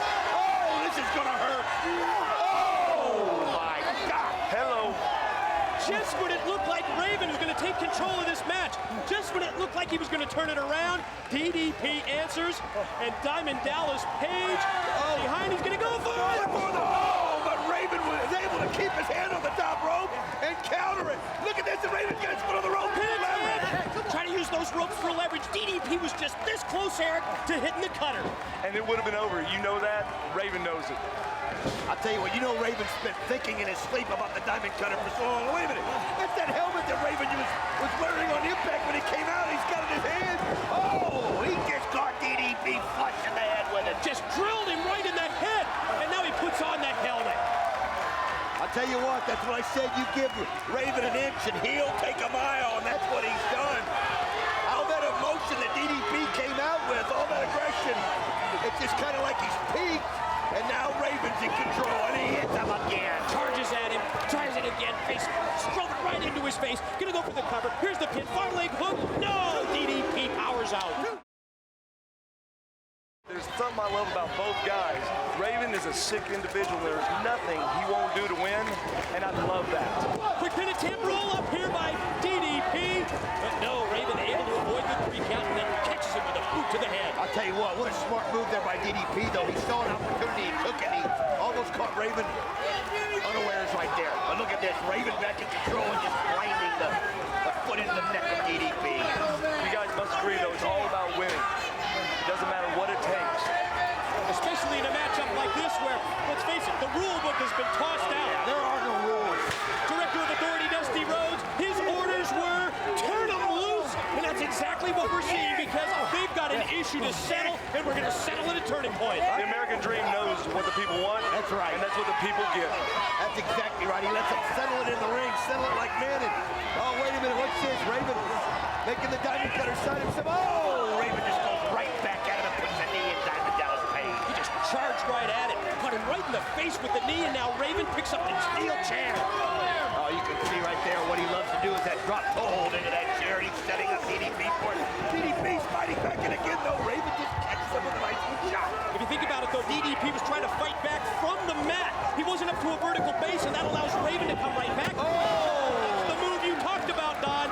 Drop toe hold, DDP face first, and 2. Oh, not enough, Thor. Boy, that was close. You gotta love it. You got butterflies on this match, don't you? Yes. It's unbelievable. We have seen Raven defeat so many people.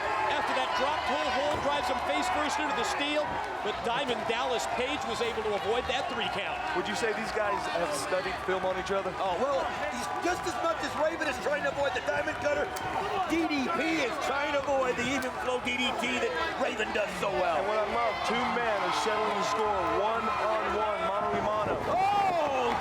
Look at this! I mean, DDP is just renewed. He's rebiggered. Look at this! Just blow after blow. Where does he pull it from?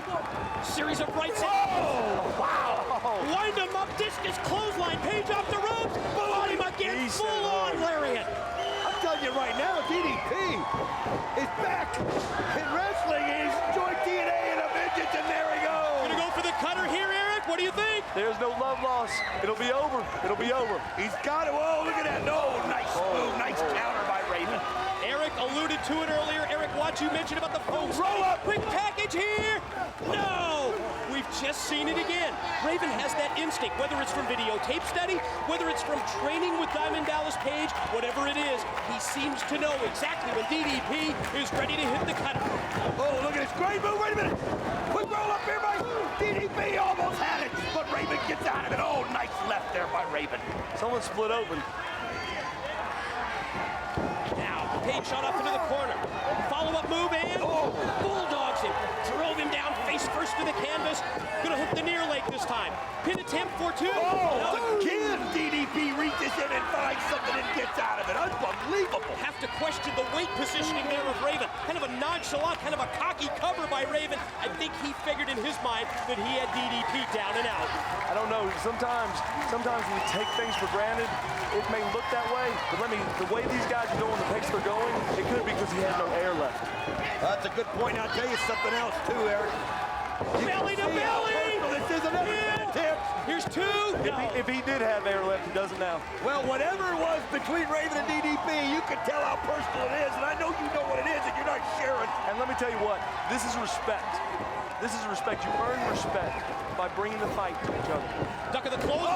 Nice kick by Raven. Caught him. Looked like it caught him in the neck there, Mike. I mean, Kick leads to a pin, leads to... No, he fights out of it again. Just 2. Only 2. You're starting to see now some frustration in the body language of Raven. Oh, you are. I'll tell you something. DDP, Diamond Dallas Page has kicked out of so many times now, and he's just reaching in on a nothing but adrenaline. You talked earlier about the, looks like some blood side of the face there of Raven as we see Page catch him. No! It's done. It's done. Raven cut out. You do not Extended. 2 is over. No way. My God. Raven was able to get out of it. He kicked out at 2. Unbelievable. It was over. Oh, I'll tell you what, that's probably because, wait a minute, somebody right here from the side of the, like Raven's henchmen. I mean, we saw these 2-hitted individuals. I'm not sure these are the same 2. We saw them like Raven. pin attempt by Page. He said it would take man by man, and these guys are interfering. We saw on Impact recently that the 2-hooded individuals were associated. You're right, Don. They were Raven's henchmen, and they are around ringside. Well, you know Raven's got a plan B. He can't afford to lose to DDP right here. Oh, he caught him with the DDT. Raven effect. Here's 2. Oh, man, the Raven effect almost put it in, and I don't know how he gets out of it. This is going to be settled man on man. There's no one going to come in this ring. I'm out of here. And Eric Watts taking the headset. Well, I think he's got to go to DDP's aid. I mean, my gosh, if Raven's going to bring in his mercenaries, his hooded henchmen, Eric Watts is going to make sure that they don't interfere. I got to respect that about Eric. Challenging these 2 men in the black garb. They're slowly making their way up. Can you believe it, Don? We've seen Raven power out of the diamond cutter, and we've seen DDP avoid the pin off the Raven effect. There's the clothesline for 1. Oh, the clothesline for the other. You're right, Eric Watts said he was going to help DDP. He said, let's settle this. Oh, look at that power bomb. He just slams him down. Just choke slammed him, and now got him. This guy throttled him. Oh, look at this. Again, he just slams him down. I'm telling you what, Eric Watts coming in there. You know what? I think that's out of respect. He watched these 2 guys go at it, and he realized that they did so many things, but there's just no way he's going to allow. What just happened? What the hell? What the hell just happened? What the hell just happened here? Eric Watts just clotheslined DDP after, Don, at least in my mind, I thought that he was there to help Diamond Dallas Page, taking out the two Raven henchmen. Look at him just screaming something in the ear of DDP. He sat right here and talked to us about respect. He sat right here and talked to us about how these guys are going to settle it man to man. He sat right here and said they're going to settle this issue one-on-one, and that's not the case at all. Oh, look at this as he's got Page. Oh, no. Eric Watts this. Oh, great move. There's the stone cutter. Diamond cutter. He just laid out Eric Watts. There's the opening for Raven, however. Page focusing his attention on Eric Watts. DDP hits the diamond cutter on Watts, but that just opens things up for Raven. Oh, I'll tell you, look at this. Raven, though, able to take it back, but I'm telling you something. Eric Watts got what he deserved. That diamond cutter hit him perfectly, and I'm telling you something. DDP was going for that. He's got the diamond cutter on Raven. He caught him with the cutter after Raven was going to go for the DDT. He's got the pin. You know, Diamond Dallas Page, he said that Raven's been living free in his head for 2.5 years. I think Raven just paid the rent. Oh, unbelievable. What an effort by Diamond Dallas Page. You saw in the entire match.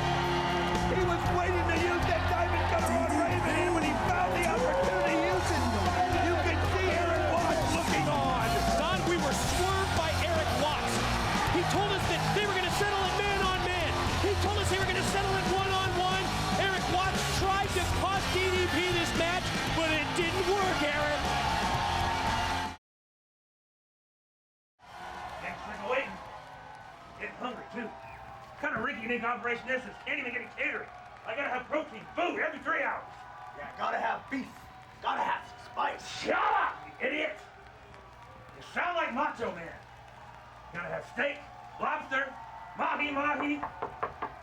Who is it? Oh, it's about time. Hello, Matt Daddy. Who are you? I'm Traci, sir. And I would just like to say, on behalf of Universal Studios and TNA Wrestling, I'd like to offer you some cookies and some milk. Get these cookies out of here. The whole reason this crap started to begin with. Let's get out of here. Give me that tape. Give me Dusty Rhodes. What's the matter with you, idiot?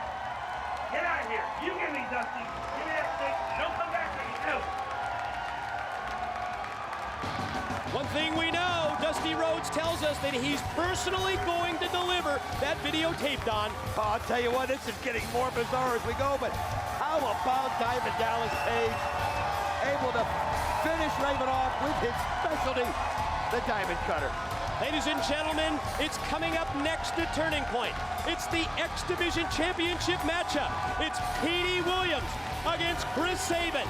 Let's take a look at this video package detailing the history behind the X Division title bout. I became the #1 contender to the X Division title by winning the Ultimate X match. Petey Williams, you think there's no counter for the Canadian Destroyer? Well, guess what, pal? I have one. There is no counter to my move.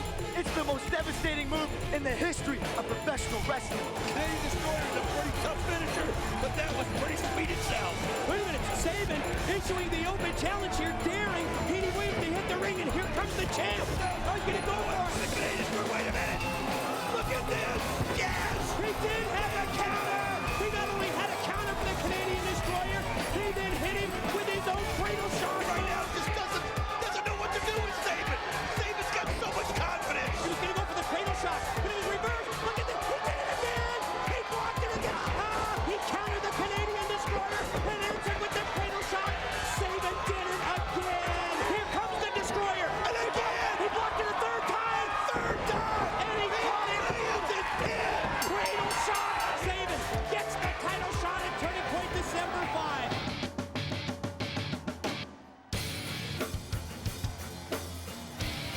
It's up next. It's the X Division title matchup. It's Petey Williams putting the title on the line. Yes, it's at stake against the challenge of Chris Sabin. And it is time to break down the title match. Let's look at the X Factors behind this bout. The X Division Championship match. Sabin and Williams, it's up next. Let's look at the bullet points. Yes, Chris Sabin. He's absolutely no stranger to the X Division Championship. Chris Sabin, a former two-time title holder, he was actually never pinned in either title loss. Familiarity, it's the key to this match. Both champion and challenger attended the same wrestling school. Both were in the same graduating class, and both realized that this inside knowledge could be the difference. Well established, Sabin has perfected the counter to that sick finisher, that flip pile driver. If Sabin blocks the Canadian Destroyer tonight, he's just a 3 count away from the X Division Championship.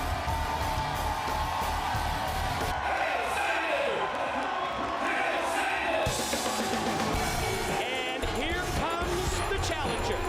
Ladies and gentlemen, his list of individual accomplishments in the X Division may even exceed those of the man who put the X Division on the map, if you can believe that, the phenomenal AJ Styles.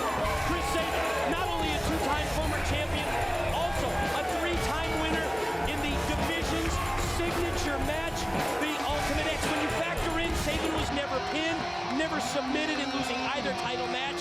He lost once at Ultimate X. He had the title stripped once because of injury. You have to respect the 6 months that Sabin held the title belt that is now in the possession of Petey Williams. I'll tell you something, nobody knows Petey Williams better than Chris Sabin, but let me tell you something. Petey Williams is a phenomenal athlete.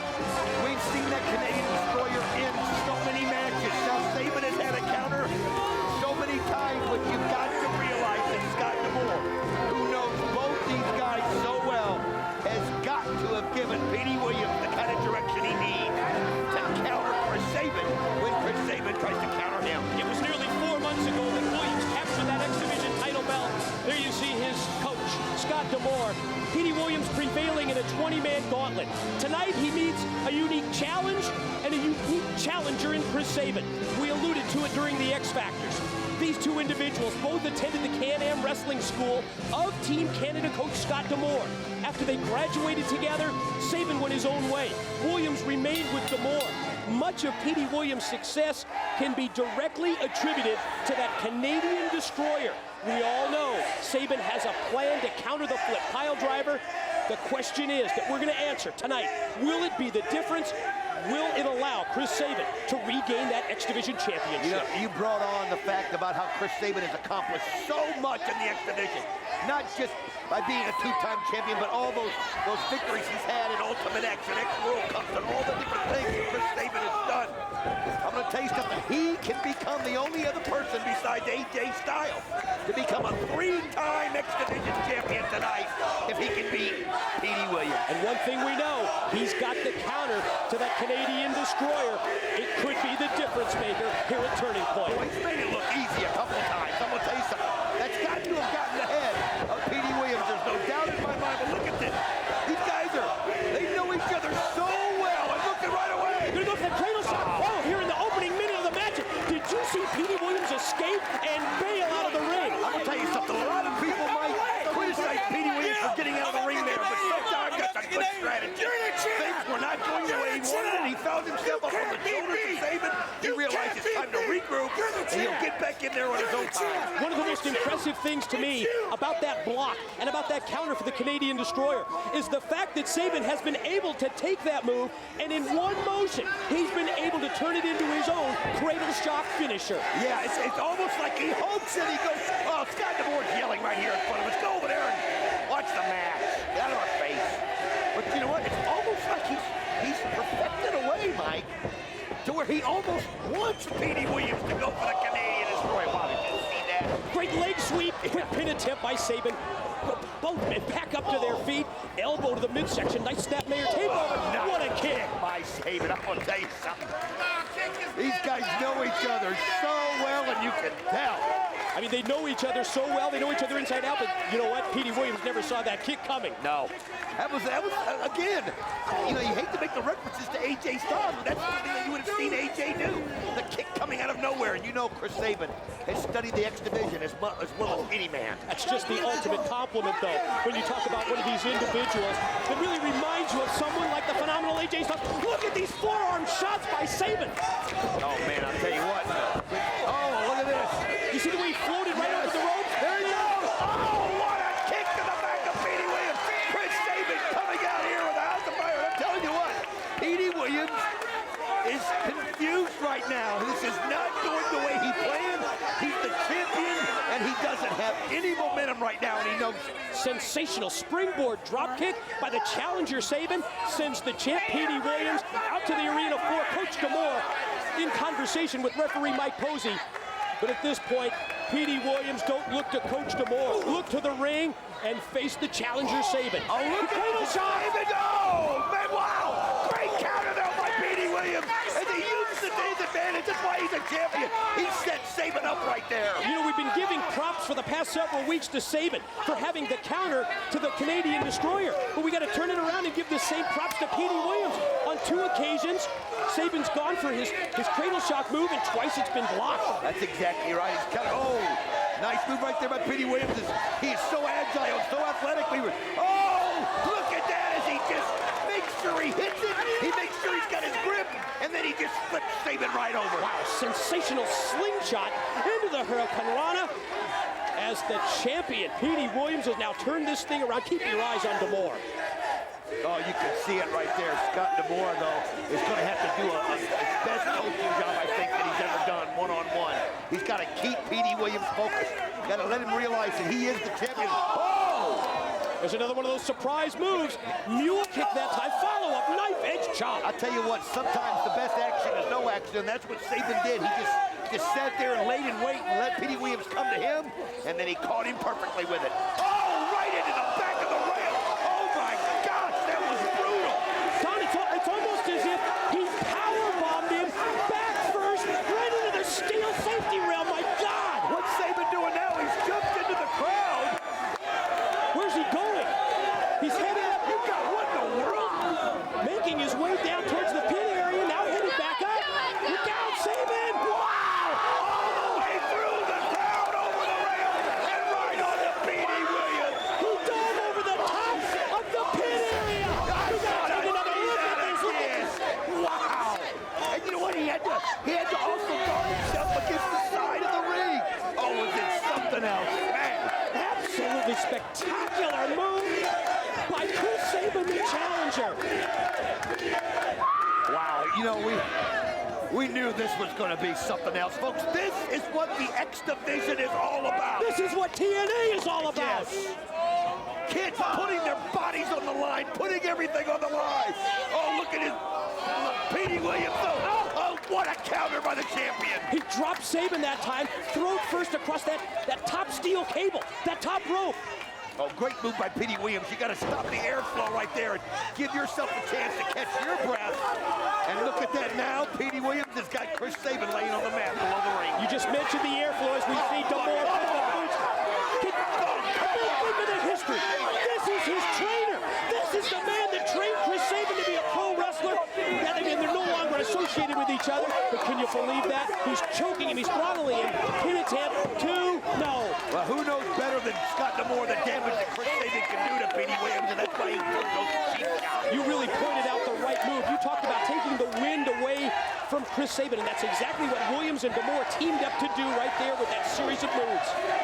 Oh, you can see right there the chop right there by Petey Williams and a nice elbow to the face of Sabin. That's all he needed. That's all he needed was to get himself a little breathing room, and now Petey Williams is setting up Chris Sabin to have it go his way. Yeah, he's got him hooked in the corner. D'Amore again up on the apron to distract the referee. Oh, did you notice that while the referee... Oh, come on. Oh, he's singing the Canadian national anthem with his foot right there in the point of Chris Sabin applying the pressure. Oh, that's just dirty. And now D'Amore gets involved. Come on. Referee Mike Posey has lost control of this. He's being manipulated by Team Canada. Now, who better than D'Amore to manipulate, to take the referee out of position, but Sabin powers out. Barely a 2 count there on the shoulders of Sabin by the champ, Petey Williams. I'll say one thing, that shows you the respect of Petey Williams. He's got D'Amore half for Chris Sabin. They know that they got to use every dirty trick they can when they can, because they do not want to lose that X Division belt. Listen to the crowd here. Move by Petey Williams. Spiked him. Dropped him on his head. DDT style pin. 2. Oh, man. Did you hear the chants from the crowd, Don? Half the arena chanting Hail Sabin. The other half cheering on Petey Williams. You know why? Because they respect these two individuals. I don't think there's any respect for that big load at ringside D'Amore. No, and I wish he'd keep his big butt out of the match. Oh, you aren't kidding. Scott D'Amore's got no call to be down here. And I'm hoping maybe that the director of D.O.A Dusty Rhodes is going to watch this. And in a situation like that, maybe put some kind of restraint on a Scott D'Amore, but you've got to admit what Petey Williams did right there to Chris Sabin. Man, he's, you know what? He made a point. Petey Williams said, everybody thinks I'm just about the Canadian Destroyer. He's not. He's not a one-move wonder is what he said. Right. We heard it in the interview earlier as he neckties Sabin here. You know what? He just proves it time and time again when you watch. He's got so much more about him. And look at him just pulling back on the neck of Sabin, just taking the air out, the wind out of his sail. This has really been their offensive attack. This has really been their game plan to try and win Sabin. Take that air away from him. Gonna try and get back. Oh, look at this. Out of nowhere, no! Oh, I'll tell you what, though. What a smart move on Sabin's part, but then Petey Williams gets up and just levels him with the drop kick. Pin attempt now. Goes for the cover. Had the leg hook. No, just a 2 count. Again, wow. Chris Sabin earning this title shot, winning that incredible Ultimate X match, back on the Best Damn Sports Show. He gained the title shot. This is the payoff for him. Here's the opportunity for Sabin to win back that X Division title, but the matchup, it's been all Petey Williams for the past several minutes. Oh, you can see right there is Chris Sabin just fighting back with Petey Williams. Ooh, nice kick right there to the gut of Chris Sabin. I'm telling you, these guys, so much history that people don't even realize between the two of them. Yeah, and again, we see old Canada. Well, if that's what gets him fired up, then I don't blame him for doing it. I mean, sometimes you gotta have your own mantra, you know, as it is, just to get yourself filled back up with that spirit, and that's obviously what Petey Williams needed, and look at this. Oh, just measured that right. Oh, referee might close, he's telling him, no, don't keep it closed. You know, sometimes we forget about how young these guys are. They're just so incredible in the ring, their in-ring ability and agility. And Petey Williams, he's 22 years old, just a 3-year pro from Windsor. And as we see Williams off the suplex, he's going to take him up. Wow, backdrop suplex. I go back to what you just said earlier, and what Petey said earlier. He is, no, wait a minute, oh, almost had the pass. He's not a one-move wonder. I'm telling you. Hardly. He's got so much. I mean, that one move is incredibly effective, incredibly devastating. But Petey Williams is a lot more than the Canadian Destroyer. Oh, you better believe it, but you know one thing. Petey Williams wants to hit that Canadian Destroyer on Chris Sabin just to show him that he can't counter it every time. Sabin picks up Williams, reverse. Williams picks up Sabin, scooping a mid-ring slam. I'll tell you what, when the action's as fast and furious as it is in the X Division, it's hard to keep up with anything right there. There's another pin attempt. Just happens, and that time off the leg drop. Sabin's able to get his shoulder. All of a sudden, Petey Williams Sabin got his shoulder up. Sense a little frustration here from Williams. Yes. That's what I see. Well, he's just giving Sabin everything. He's giving him the arsenal right here. He's now thinking in his mind, okay, what have I got that Sabin hasn't seen? How about face first into the turnbuckle? And then, again, what's the next move? Trying to take the air away. Oh, absolutely. I mean, you can't breathe. You got to concentrate on getting your air back. When you're doing that, you're not concentrating on the match. Cheap shot by the coach. Oh, Scott D'Amore, that big load. Oh! I mean, the matchup is certainly in the champion's favor. Petey Williams has been in control for several minutes here. And he doesn't need to have that kind of help, that kind of blatant interference. And it kind of bugs me that Petey Williams doesn't want to stay out of it just so he can show the whole world he can do it by himself. But you know what? It's not all about that to them. It's about keeping that belt. Listen to the crowd. I mean, they respect both these guys' abilities. Let's go, Sabin. Let's go, Petey. Let's go, Sabin. Let's go, Petey. Who's it going to be that walks away from Turning Point with the X Division Championship? Well, Petey Williams right there. Nice shot to the head with the foot right there. Nice kick and just measuring it up right now. And again, I think Petey Williams is just thinking in his mind, and I'm giving this guy so much, and he takes it. Whoa. Sabin again. Rose slow, came up firing, and he fires again. Nice exchange. Both men with the chops. Oh, you see the jawbreaker applied. Yeah. Williams now headed out to the ring apron and now going to mount the ropes. Looks like he's going to go high risk. Oh, look at this. Sabin just put up there like a cat and just threw him all the way across the ring. How agile is that? How athletic is that? It was cat-like quickness on the part of the challenger. Quickly sprinting to the corner, springing up the ropes, and suplexing the champ back in. But I think it may have taken an awful lot out of Sabin. Oh, it's had to have. I mean, think of all the times he's had his windpipe almost crushed when he's trying to breathe. I mean, this is, I mean, you got to think of the emotion and the adrenaline that these guys have already used up. They're both tired right now. Oh. They meet in mid-ring. They exchange forearm shots. Who's going to get the better of it here? I'll tell you what, it's just, you talk about mano a mano. Look at this. They're just slugging away and going for everything they've got. But again, think of the history between these two, Don. They trained together. They graduated together from wrestling school, and they're just so frustrated. You can't. Oh, what a move! What a kick! That was beautiful. But Sabin's going to take advantage of it. Here he goes. Look out! Oh my God! Powerbomb! Oh my God! What a powerbomb!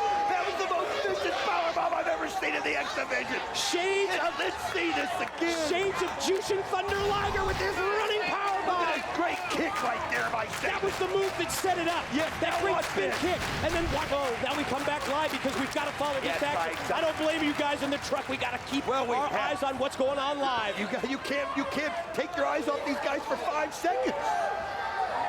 Sabin going up high. Oh man, Petey Williams though saw the opportunity and he just cut him down. Yeah, cut him off at the pass is what he did, and again Sabin. Oh, look at that! Oh, Sabin just skinned the goal.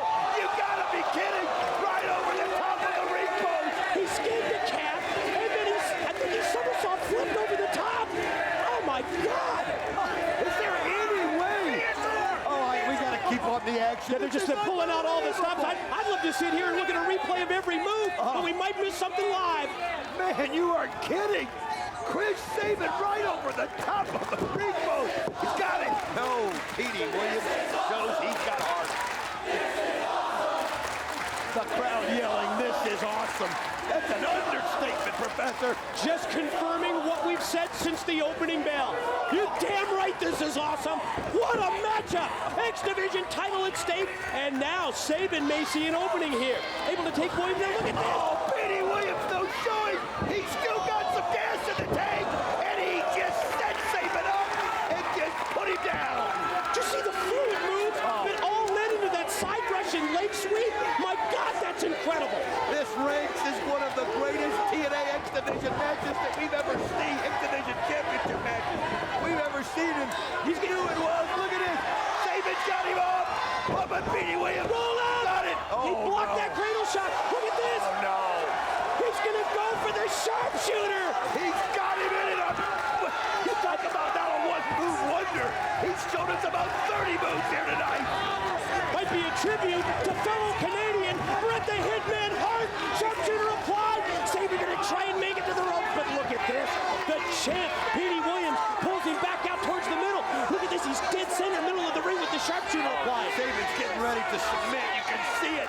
How much can you ask of these guys? He's got it applied. Sabin's just reaching in with everything he's got. He's got to get to the ropes or he's got to turn it around.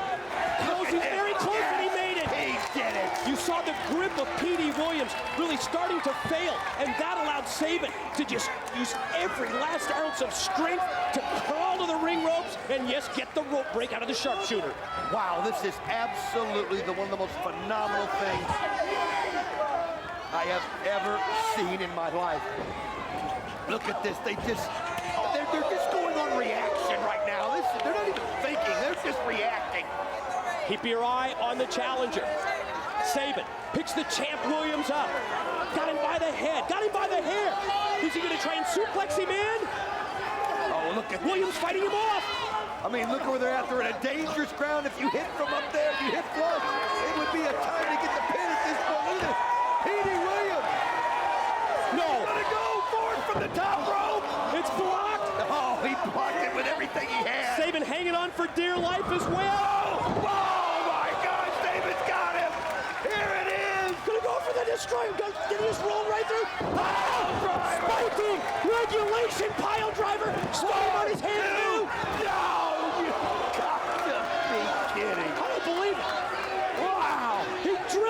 dropped him right on his head with that standard pile driver. Hachimura, the coach, you saw a look on his face. I'm telling you, Petey Williams, I mean, Chris Sabin cannot believe this is not over. There is no way he didn't get the win. They don't have anything left, but they've got to find it. Off that pile driver, back to the offensive, goes the challenger. Sabin elevates him up.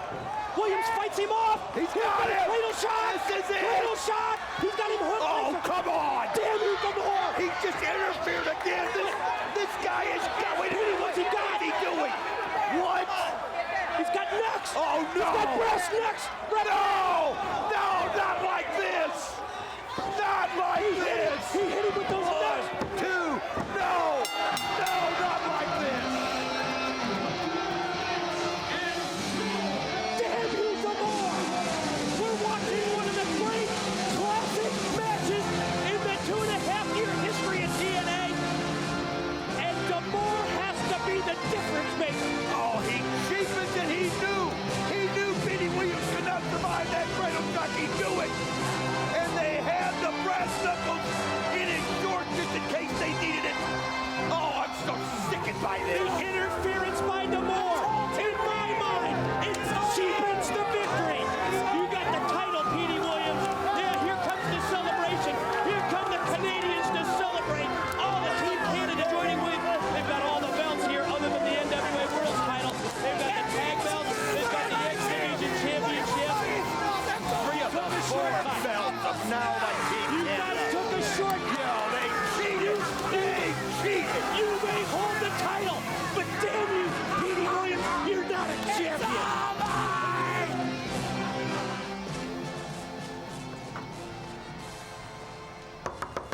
Who is it? Senior TNA official. Oh, well, it's about time. Oh, you gotta be kidding me. Who are you? Where's Dusty Rhodes? Dusty has bigger fish to fry.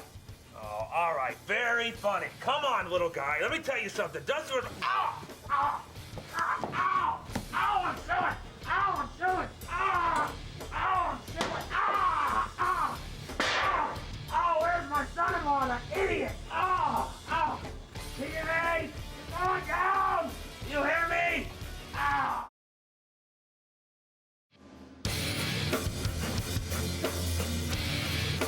This matchup is all about the ongoing struggle, the ongoing fight for power in TNA.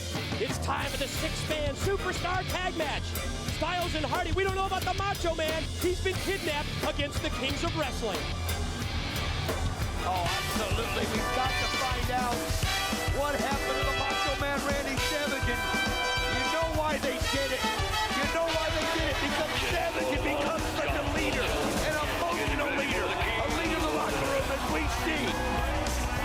Scott Hall, Kevin Nash, and you know the NWA World Heavyweight Champion, Jeff Jarrett, is coming out next.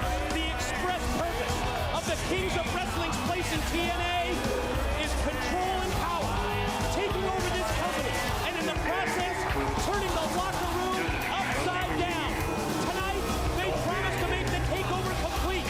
In the words of Kevin Nash, they promise to finalize the stranglehold that they've slowly built for the past few weeks, and the kidnapping of the Macho Man Randy Savage by Jarrett Hall and Nash may be the final piece to the puzzle as the Kings try to take over TNA. Oh, absolutely. They sent a message to AJ Styles and Jeff Hardy and everybody at TNA.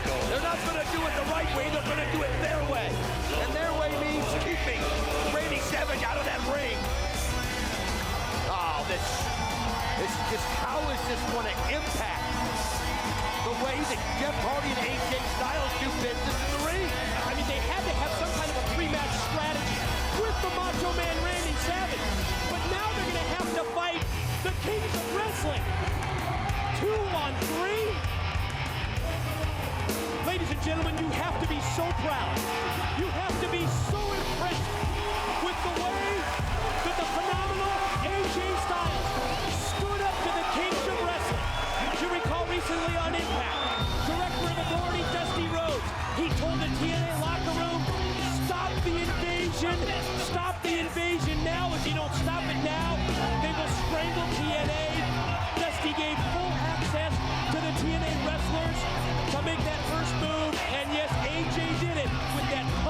to Scott Hall. Oh, that was a message sent, and I'll tell you something.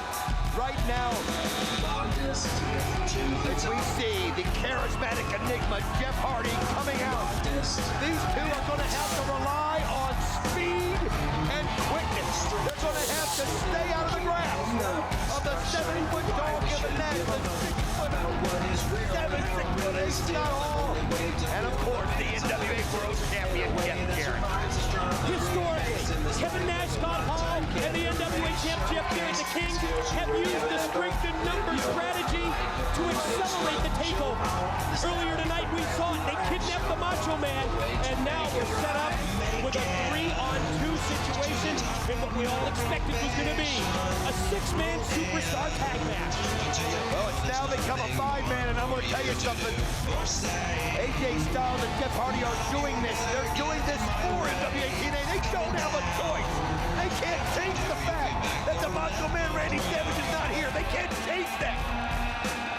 But what they can do is show the Kings of Wrestling that they're not going to back down, no matter what obstacles you put in their path. I can tell you that I have not received an update from the Director of Authority, Dusty Rhodes.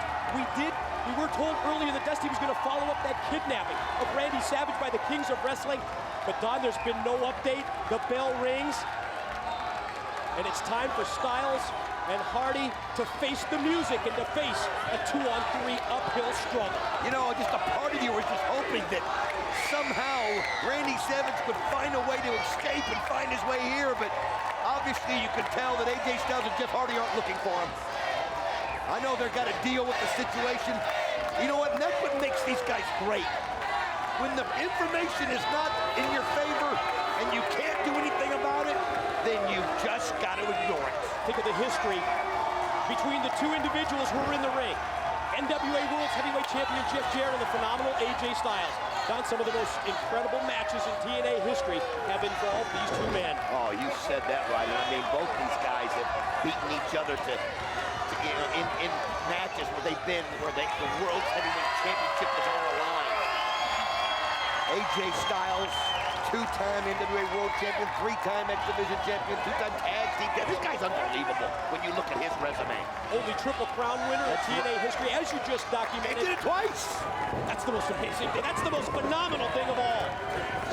Right now, it's fitting that the NWA World Heavyweight Champion, the phenomenal AJ Styles, start this out. And I'm going to tell you something. There is a way for Hardy and AJ Styles to win this thing. They've got to do it early. They've got to do it when they get a chance before the numbers game takes its toll on them. Let's face it, they have to play to their strengths. They can't try and go into a power game against the Kings of Wrestling. There's no way that's going to work. They must play to their own strengths, which is their high-flying, top rope moves. Oh! And great offense just like that. Just a little head-scissors takeover. Ooh, tell you what, Jeff Jarrett, nice shot right there to the midsection of AJ Styles. Gets him in the headlock. And AJ able to fire him off. Oh, look at that athleticism. High he got up. Oh, beautiful kick by the phenomenal AJ Styles. Perfectly placed. You see the impact and the contact of that top foot and the drop kick right in the face of the champ. Look at the look on the expression on the face of Jeff Jarrett. He's like, oh, we got to see that again if we can. Watch how he catches this kick. Look at this. Wow. Explosive drop kick from the phenomenal one. What do you think of these outfits? Oh, they're Paul and Nash. Well, who is the king but Elvis Presley, right? The Kings of Wrestling. So now they're calling themselves the Kings of Wrestling. It's another little way to get into the minds of these guys, to show them what they think of themselves. Recently on Impact, we saw these two individuals square off. Scott Hall, AJ Styles, and it was the interference of Jeff Jarrett that proved the difference in that match, as we see Hall shoulder blocks now ringing out the arm and showing zero respect to Styles. They're so cocky right now, and why shouldn't they be? They've got the numbers game where they want. They don't have the experience of Randy Savage in the ring. And I'm telling you something, they're just gonna play. Oh, that was heavy right there, man. Yeah, first the shortcut by Hall, hooking him in the eyes, then the knife edge chop. That's what AJ Styles has got to do. This is what you do. Bring it down to his side. Chop down that big 6'6" tree. There you go. Look at that nice kick right there by AJ Styles. And Scott Hall's going, whoa. Another explosive drop kick by Styles. Earlier to Jarrett, that one for Scott Hall. Oh, look at that, AJ Styles. I'm calling out. Are you kidding me? Man, that takes some kahunas.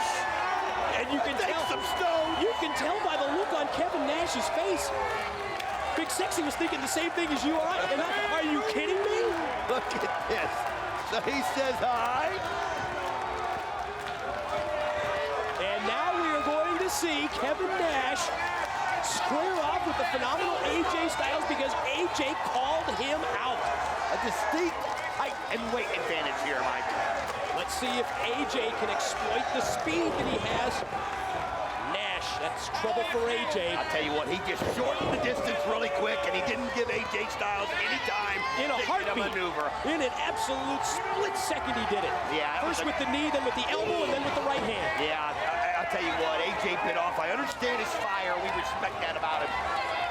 But sometimes they bite off a little more than they can chew, and man, you just don't go through them one by one. Oh, but then again, he is the phenomenal AJ Styles. Well, drop kicks. That's been the offensive move of choice for AJ. He just reeled off 3 of them, and Savage or no Savage, we're seeing Styles and Hardy take control.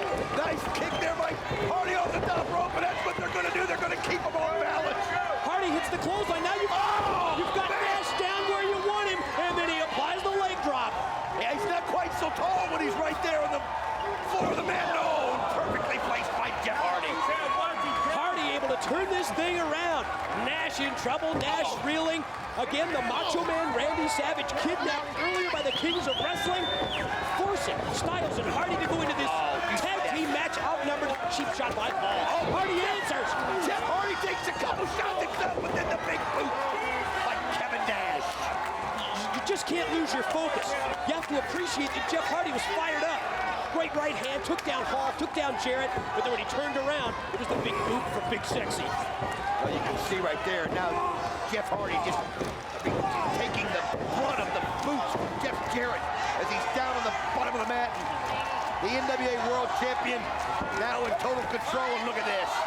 Ripping for the camera that he does so well and sending a message. Jarrett now going to spring up the rope. Oh, crashing down.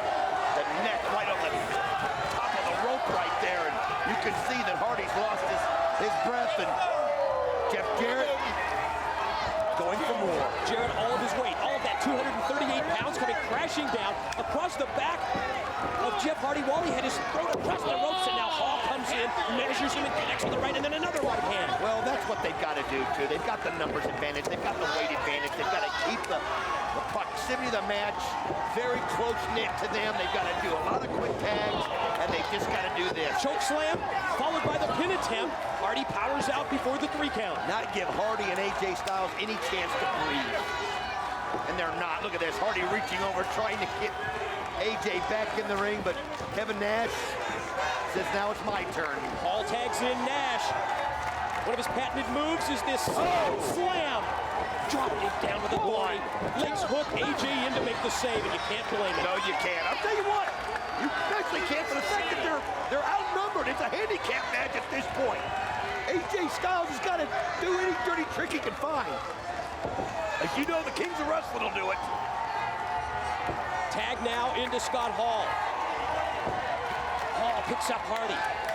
And going to apply the abdominal stretch. Again, another move on to weaken the opposition, but at the same time, keep them on your side of this 6-sided ring. And you see Kevin Nash adding a helping hand. Well, they do that when they get the referee placed where they like it, and then they can get a little extra torque right here. Look at this.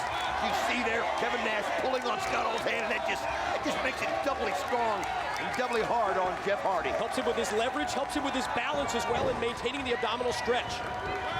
Jeff Hardy, man, he's got to get a tag to AJ. This is going to be over in a hurry. A unique submission attempt on the hair. Thought he was going to go for the STF, but instead he uses the deathlock on the legs and now grabbing onto the hair of Hardy, just using the hair like a handle and then repeated paintbrush shots. And you know that this is part of their game plan. They're going to try to humiliate AJ Styles and Jeff Hardy because AJ Styles and Jeff Hardy stand for class. They stand for athleticism. They stand for everything that's good about wrestling. And again, just nice move by Hardy. Series of slaps by Hall. Hardy goes desperation. I think a grazing shot there with the kick, but he caught him flush enough to take him down. Again, Styles and Hardy without their tag team partner. Macho Man Savage kidnapped earlier by Styles. But boy, they've gutted it out. Now they're going to watch the phenomenal one go to work. AJ Styles, he sat there, he had a chance to catch his breath, and man, did you see that? He caught Kevin Nash kind of unawares right there. Nash was kind of looking off, not believing it. That's why AJ Styles is phenomenal. Oh, he takes the champion down. Florida overcutting DDT. Oh, not enough. Wow, could you imagine that? Styles, if he would have pinned Jarrett, he's going to go for the clash here. Oh, but Jarrett's not going to allow it. You can see that Jarrett just reached down, but oh, nice elbow. Jarrett was not sufficiently weak. Oh, did you see that? AJ Styles forgot that Kevin Nash was right there. Man, Nash just let him set himself up. When AJ went high, he took him down. AJ was going to attempt a springboard offensive move. You're right, cut off from behind by Kevin Nash. Unbelievable. The referee didn't even see it. He was... Oh, man. You see the impact there? Yes, and that's what happens. I mean, look at this. Let's watch this right here. Look at what Nash does. Oh, and the referee is over there talking to Scott Hall. That's the experience that they have, especially as a tag team. Scott Hall distracting the referee. That just allowed Kevin Nash to knock AJ off the ropes. And you know what? That's their philosophy. They know that Jeff Hardy and AJ are going to come out and give them some stuff. They know that. But they just know that eventually they're going to wear them down just like this. AJ ducks the clothesline. Hall catches him in. Oh, Scott Hall just flips him right behind his back, and you can see AJ's in pain. Off the overhead slam. Oh, he's got it on the ropes. Legs on the feet on the ropes. Come on. Big referee Andrew Thomas spotted it that time. But they're just doing anything in every game. They just have a total disregard for the rules. Combined with the fact on that, and you've mentioned it several times, how they have gotten under the skin of Styles and Hardy. I mean, you're right, that's part of their package. The Kings of Wrestling, they're known for that. Oh, absolutely. And they know without any Randy Savage there to combat all this, that they can just methodically take these two out. Hardy and Styles have got an impossible task in front of them here, Mike. It's going to be impossible. They've been gutsy. They've been courageous. Yes. But to me, this is just an uphill struggle that I don't see how they're going to be able to win.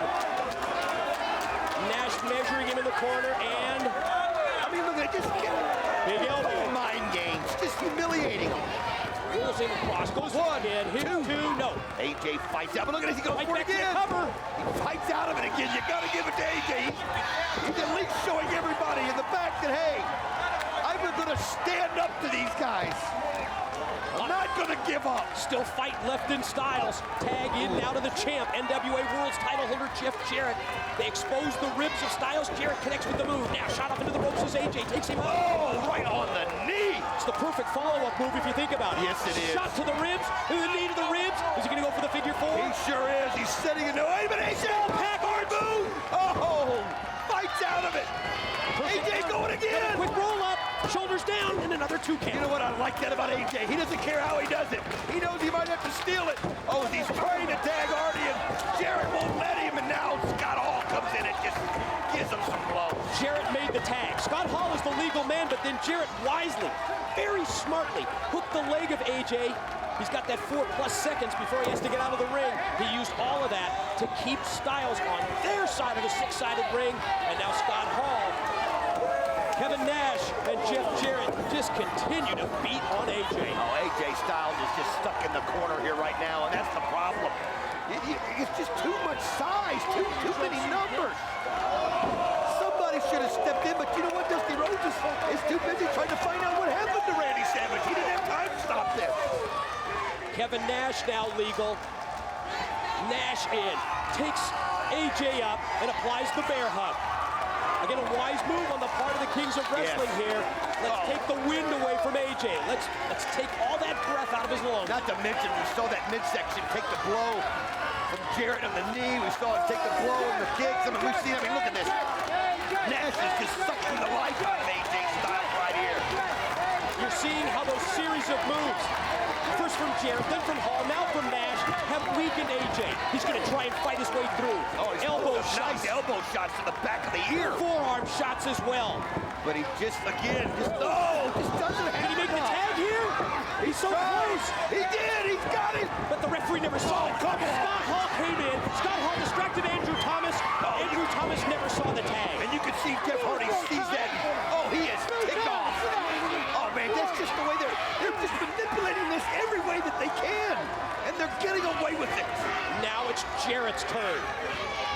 Ooh, right hand.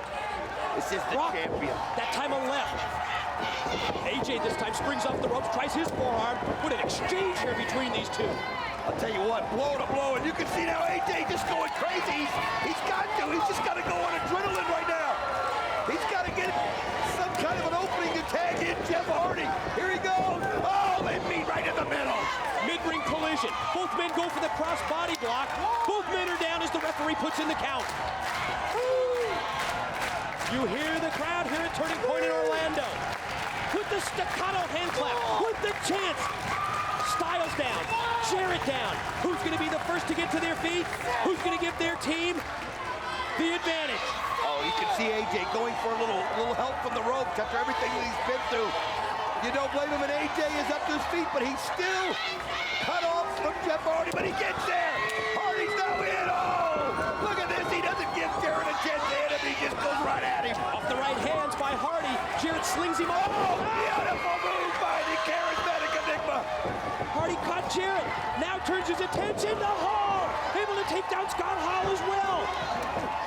You can see the blow right there to the back of Jarrett, and he's just anything to get. Oh, but Nash comes over and grabs it. Oh, great counter though by Hardy. Great counter. Yeah, but when he turned his attention to Nash, it's the opening for Jarrett, but Hardy trying to fight through it. Oh, I'll tell you what, there's just too many of them, Mike. There's just too many of them as he goes for the stroke, but Hardy fights out of it. Series of knees, went for the stroke. You're right, blocked by Hardy to get over the twist. Oh, what a shot by Hardy. Catch him down. Payback from Victory Road. That's what that is, and there comes AJ on the top. Cross body block by AJ. Count. Whoa, just. Oh, man. Kevin Nash pulled the referee out and just decked Andrew Thomas. They have no respect, but AJ Styles gives him the great kick right between the ropes, but Nash didn't see it. AJ flying across the ring. Drop kick Nash. Sends him face first into the steel. Oh, wait a minute. Guitar shot. Right onto the back. Oh, but he's still kind of swiped out. And he landed on top of Jarrett. But there's no referee because Nash just leveled him. Referee's out of commission. Wrestlers down in the ring. Wrestlers down outside. Styles slingshot crossbody block on Hall. I'll tell you what, this thing is just broken wide open.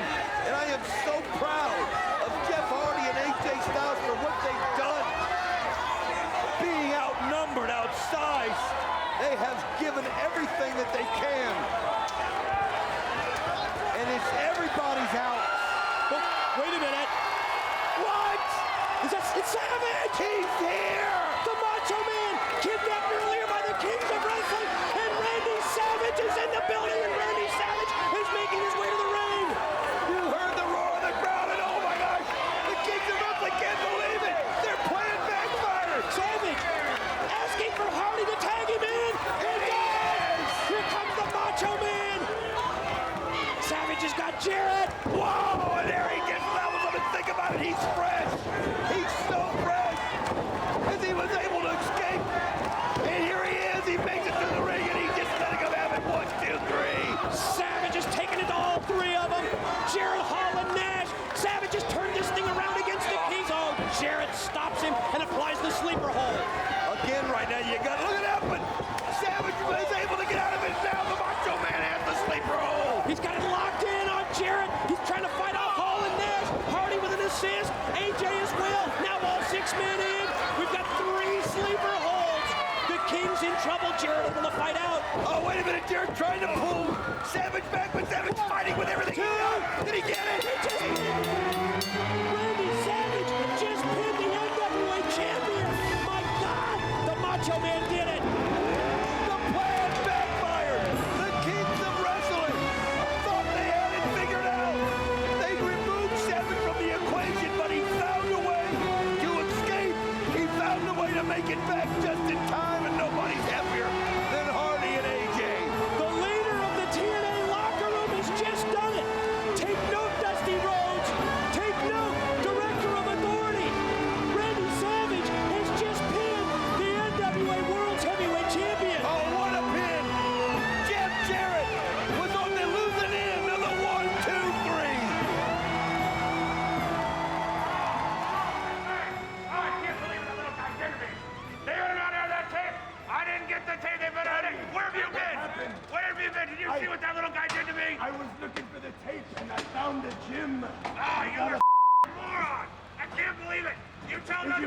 the tape, Daddy.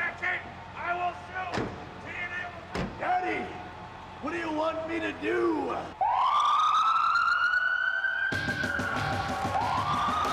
Welcome back, everyone, to Turning Point. Don West, it has been an incredible night. Oh, and it's not even over yet. We've still got 6 sides of steel with America's Most Wanted and Triple X. But how about the Macho Man Randy Savage getting here just in time? Just in the nick of time. Kidnapped earlier by the Kings of Wrestling. Yet the Macho Man comes back and get this. Pins Jeff Jarrett. Randy Savage just pinned the NWA World's Heavyweight Champion. You know the Director of Authority, Dusty Rhodes, saw that, and you know that's going to mean something to him. It wasn't just anybody that pinned the world champ. It was Randy Savage. You think in the mind of the American Dream, Dusty Rhodes, our new Director of Authority, that he might be considering the Macho Man Randy Savage as the #1 contender to Jarrett? I mean, he just pinned the champ. Why not? I mean, who's next in line? Why not Randy Savage? That's what happens. He comes back in, and think about it. He didn't just come back. He came back against the odds. He came back when he was carted away. The Kings of Wrestling had taken him out of the equation. That shows me the heart of a champion. That shows me that Randy Savage deserves a shot at Jeff Jarrett. Turning Point has been great, but our next pay-per-view event, it's coming up in the month of January. It's Sunday, January the 16th. Our next pay-per-view event is called Final Resolution. Let's take a look at this video package. This year, my resolution is to become a better musician. To improve my table manners. To climb the corporate ladder. To lend a shoulder to a friend in need. Our resolution?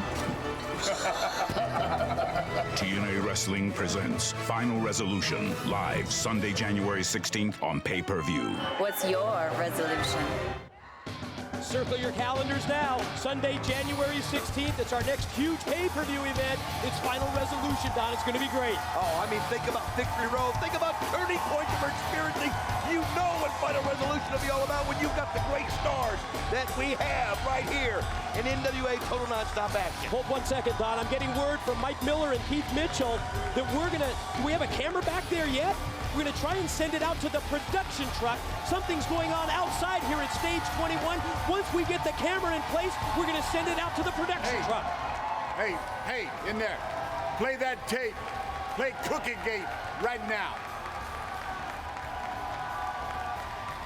We're here at Universal Studios, home of TNA Wrestling, the epicenter of wrestling, and we're here to welcome our good friends from the WWE World Wrestling, no pun intended, entertainment. We want to welcome them here because word has it they're here to check out what a professional wrestling program looks like. So we've got cookies with Traci and a few other muffins, and we've got Big Abyss the Monster with welcoming balloons. So you can't ask for a better deal than what's going on right here in TNA at Universal Studios.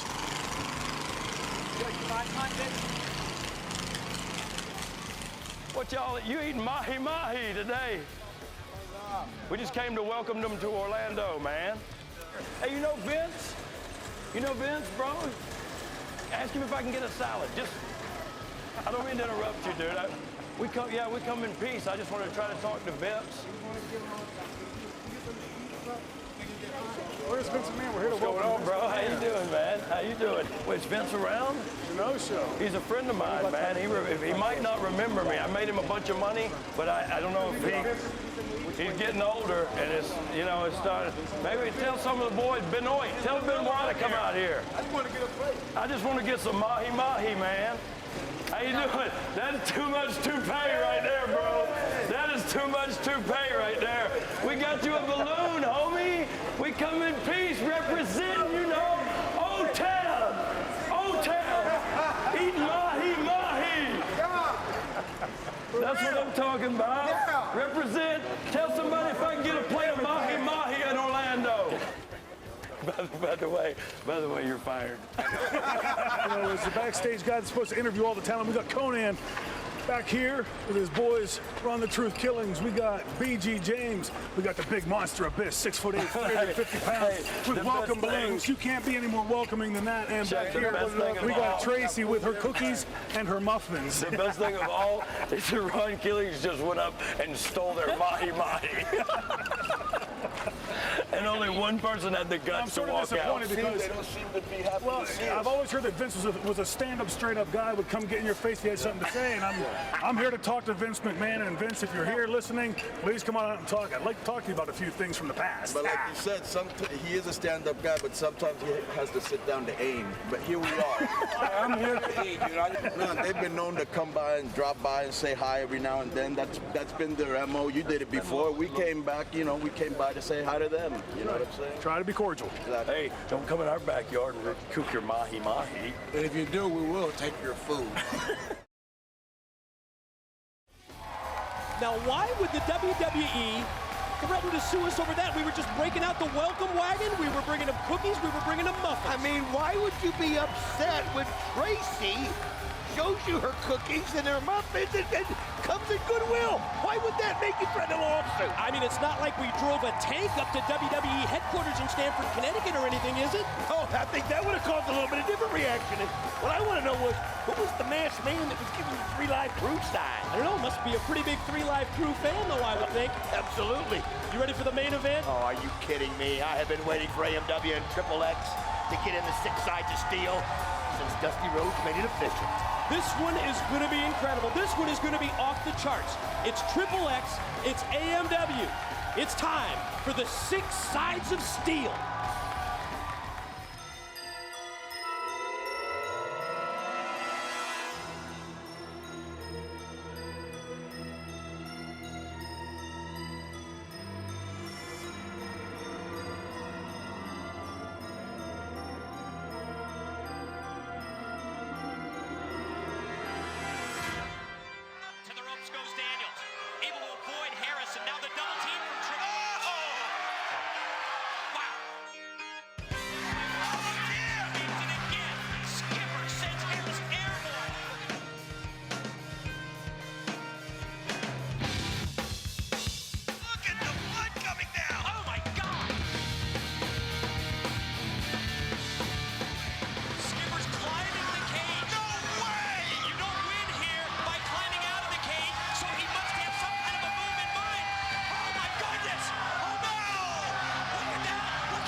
America's most wanted, Triple X inside 6 sides of steel. The team that loses cannot wrestle together ever again here at TNA. When is AMW gonna get it through their thick skulls that we're the better team? We beat them up. We leave them laying. We were the last team standing. We'll still be together, and we'll still be the greatest tag team in professional wrestling. At Turning Point, we're gonna end this once and for all.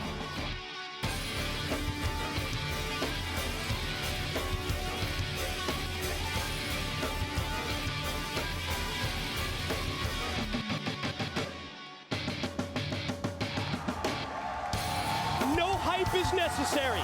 It's just time to hook them up and turn them loose inside the steel cage. It's time for Triple X and America's Most Wanted. Don, are you ready? Are you kidding me? This is going to be absolutely something else. Finally, it's here. They're going to settle it in the cage. Only one tag team leaves the team. The other one has to depart. This is it. This is the final chapter in the near 2-year rivalry of Triple X and America's Most Wanted. We've seen these two teams fight for the right to be called the best tag team in TNA history. And what better way to settle the score once and for all than to climb inside the 6 sides of steel, the most dangerous, the most violent, and yes, the most barbaric battleground in the sport of professional wrestling. Oh, it absolutely is. And the last time these four were inside a steel cage, AMW, America's Most Wanted, were able to pull off the dead sentence when Wildcat Chris Harris went to the top and connected perfectly.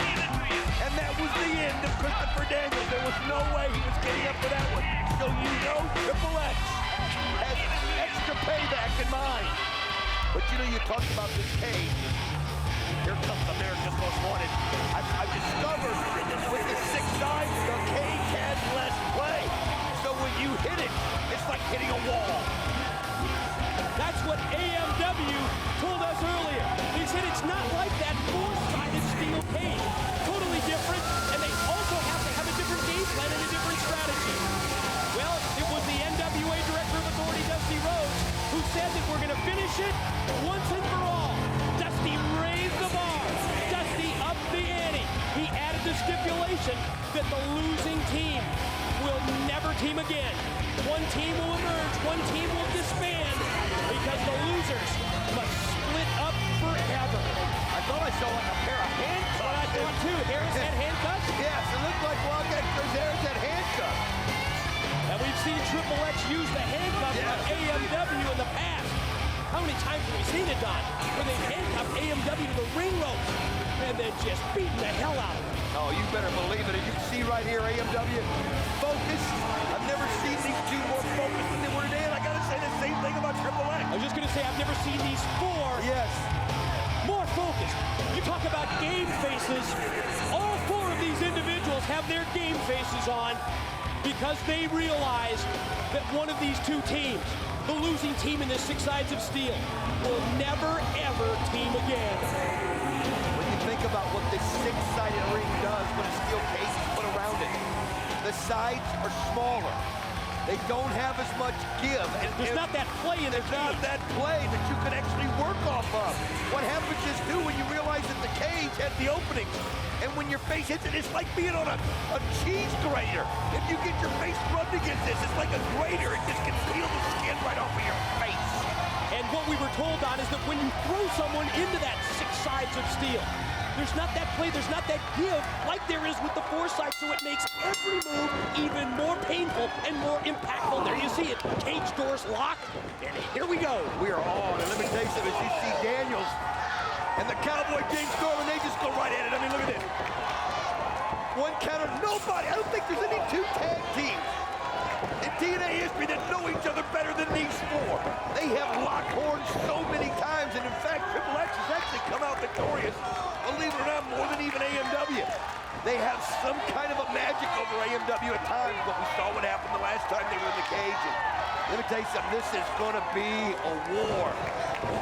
Exchange now, prime time in the southpaw, the Wildcat Chris Harris. Harris momentarily getting the better of it until prime time drives the knee. Oh, a second time, and now a third right into the midsection of the Wildcat. Oh, you can see the athleticism of prime time right there. He just doesn't matter that Wildcat Chris Harris has a little size advantage. Prime time is so strong, but look at the power of the Wildcat Chris Harris. Full Nelson slam. What did you say just a minute or 2 earlier about how these teams know each other so well? Just saw an example of it there. Prime time walked right into that full Nelson slam, and now AMW double team. Nice high back body drop.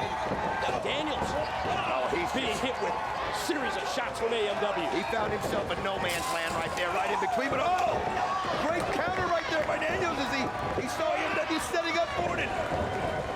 He took advantage, but there's Wildcat, as you can see the 2-on-1 right there. Fallen Angel looking pretty good until AMW joins forces, and the double team move as they just rammed it and just drove him right into the unforgiving steel. Oh, nice clothesline right there by the Cowboy James Storm as you see Prime Time go down. It's been AMW right now. Again, the thing about this cage too is it's so close to the ropes. It's not a big distance away. So when you hit the ropes, 99% of the time you also catch the cage. That's a great point. And now speaking of catching the cage, we saw earlier where they said Daniels face first, and look at how Daniels has been split wide open. Well, like I said, it's like a cheese grater. I mean, you really can't describe it. And remember when AMW and the Naturals took for each other in the 6 sides of steel. Before it was over with, the entire floor of the ring was covered in blood. Everybody was bleeding. It's almost unavoidable in a match like this, Mike. The intensity of the matchup is pretty obvious from the opening couple of minutes as AMW, thanks to Harris and Storm going right on the double team attack, have taken control, and now they've got Daniels up. The Wildcat takes him for the suplex. Prime time in, clocked in from behind. Well, that's what you're going to have to do. You're stuck in that ring in there. There's no way out, so you've got to help your partner out every chance you get, especially now with Daniels cut open right there. We don't know how serious the injury is. Prime time's got to have his back. Fallen Angel fighting through. Slam. Joins with Prime Time for the double team slam, and then Prime Time takes his own partner and drops Daniels across the prone Chris Harris. You can see right here the teamwork that Triple X is using, and both these teams have an unbelievable ability to know when to make a tag, to know how to keep each partner fresh. We talked about it a lot tonight as we've seen it, but let me tell you something, folks. These four wrote the book on us.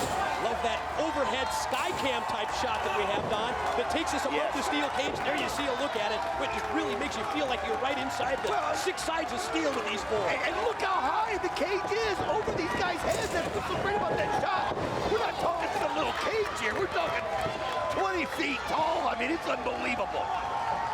Now the opportunity exists for Triple X to take advantage of the double team. The headbutt by Daniels of all things. Daniels already split wide open. The blood just gushing out of his forehead doesn't stop him from unleashing another headbutt. No, I think they went into this match knowing that it was very possible that they could be cut open just because of the dangers involved when you're in the... Oh, but cut open, look at the blood. Oh my gosh, it's just pouring out. A faucet just pouring out of the head of Daniels.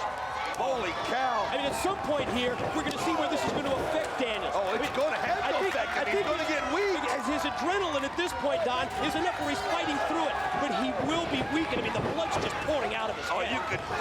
I'll tell you what, there is so much on the line on this thing, because let me tell you something, you lose this match, and if you're Triple X, you're never Triple X again. If you're AMW, you're never AMW again. You've got to put aside the fact that you're cut open. You've got to let it go. And I just watched Richard Daniels just wipe his butt. Look at that towel right there. You can see right next to him, and it's just, wow, coming down and buckets. You know, there's no tomorrow for one of these two teams. One team will go on. One team will still exist. The losing team will be forced to disband. Nice back heel trip by Harris. Gonna try and take him up and just catapult Prime Time into the corner turnbuckle. I'll tell you what, Wildcat Chris Harris, people don't realize the strength of this guy. This guy was so close to winning the NWA World Heavyweight Championship. So close, and the injury kept him from doing that. And I'm telling you, he's got so much at stake, and when him and Storm are together, they just click. And right now, look at the Cowboy James Storm just going in there with a vengeance. Series of rights and then a power slam punctuates it. Nice kick right there by the Cowboy. Drilled Prime Time on the side of the head. Did the Tennessee Cowboy James Storm. Motioning now, making some kind of a motion to the Wildcat. Are they going to go death sentence here? Oh, nice move right there by Christopher Daniels. Just, and there he goes, right off the top. High cross body blow. Oh, man. And early in the match, I thought to go for the death sentence, but I think they probably figured that with Daniels weakened from the loss of blood, strike quick. Oh, absolutely. It was an opportunity. Oh, did you see right there the face of Wildcat Chris Harris just caught the steel cage face first. Prime Time just elevated him and drove him face first into the steel. I don't think people realize how strong that Prime Time is. I mean, when you look at it, he's such a physical specimen. And you don't realize how sharp that steel cage is. Look at the handcuffs. They were underneath the towel right there. And Triple X has got Wildcat Chris Harris handcuffed. Oh, what a dirty trick. Prime Time able to use the cuffs at AMW. Look at this. Oh, he talked about that cheese grater. He's just raking his face directly across that steel cage. God. I'll tell you what, I'm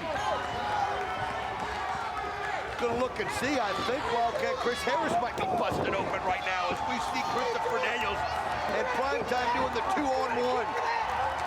Triple X with the double team on Storm. Yeah, it looks to me like Harris here, and he's hooked in the corner with he is. He is bleeding. I'm telling you, we saw his face just raked right against the cage. What's the referee to do in a situation like this? I don't even know why anybody would want to ref a match like this. You're stuck in there. Look at the taunting right now, and Triple X feeling awful good right now. They've got the numbers game, they've got the Wildcat handcuff, and the referee. Oh, look at this. He's got the key. He's got the key. Dangling the key. Daniels has got that handcuff key. You're right, taunting is exactly the word. Oh, now he's taking the key and he's grinding it into the head of Jay Storm. I told you this was going to get out of hand, and look at this. And it is out of hand. The taunts. Daniels almost like he's wearing that as a medal, like he's wearing it as a trophy. Yes. Oh, this is just wrong, but you've got to give them something. They had a plan. They found an opportunity. No! They just slammed James Storm right into the steel cage. Double team move again on Storm. You're right, Don. Face first right into the steel. Turn their attention back to the Wildcat. Oh, you can see Christopher Daniels right there. Just gives a blow right there to the Cowboy. Nice kick, and it looks like he's bleeding. Yes, he is, and now they're grinding it right where their head indicates. I'm telling you, it's almost unavoidable. Both members. When your face rubs against that steel. Both members of America's Most Wanted, both Chris Harris and James Storm, they've been split wide open. You see Daniels with Triple X already bleeding. 3 of the 4 men shedding blood here in the 6 sides of steel. Oh, and Chris Harris is just feeling so vulnerable, so helpless. He's stuck in the corner. Christopher Daniels just spit on him, and he knows that his partner is in no man's land, and they taunt Chris Harris. They taunt him. Harris screaming for the key, but you can see Christopher Daniels has no intention of giving it up. And Storm is out. Storm's been laid out. The handcuffs in place around Harris. He's hooked to the side of the ring, and now Triple X continues what is just an out and out assault here as we see Daniels up on top. Motioning to Prime Time to turn him around. Going to take him up powerbomb style. Oh, look at this. Look at it. Oh, he takes the elbow off the top rope and just plants it right on James Storm. Drilling with the elbow. This is it. Kick, lateral press. No, he fights out. It's not it. It isn't over. Kick out by Storm at 2. I'm going to tell you something. Storm has got to figure out a way to get that key away from Christopher Daniels, and now Christopher Daniels has it in hand. And the teamwork is just too much for the Cowboy to overcome, and again,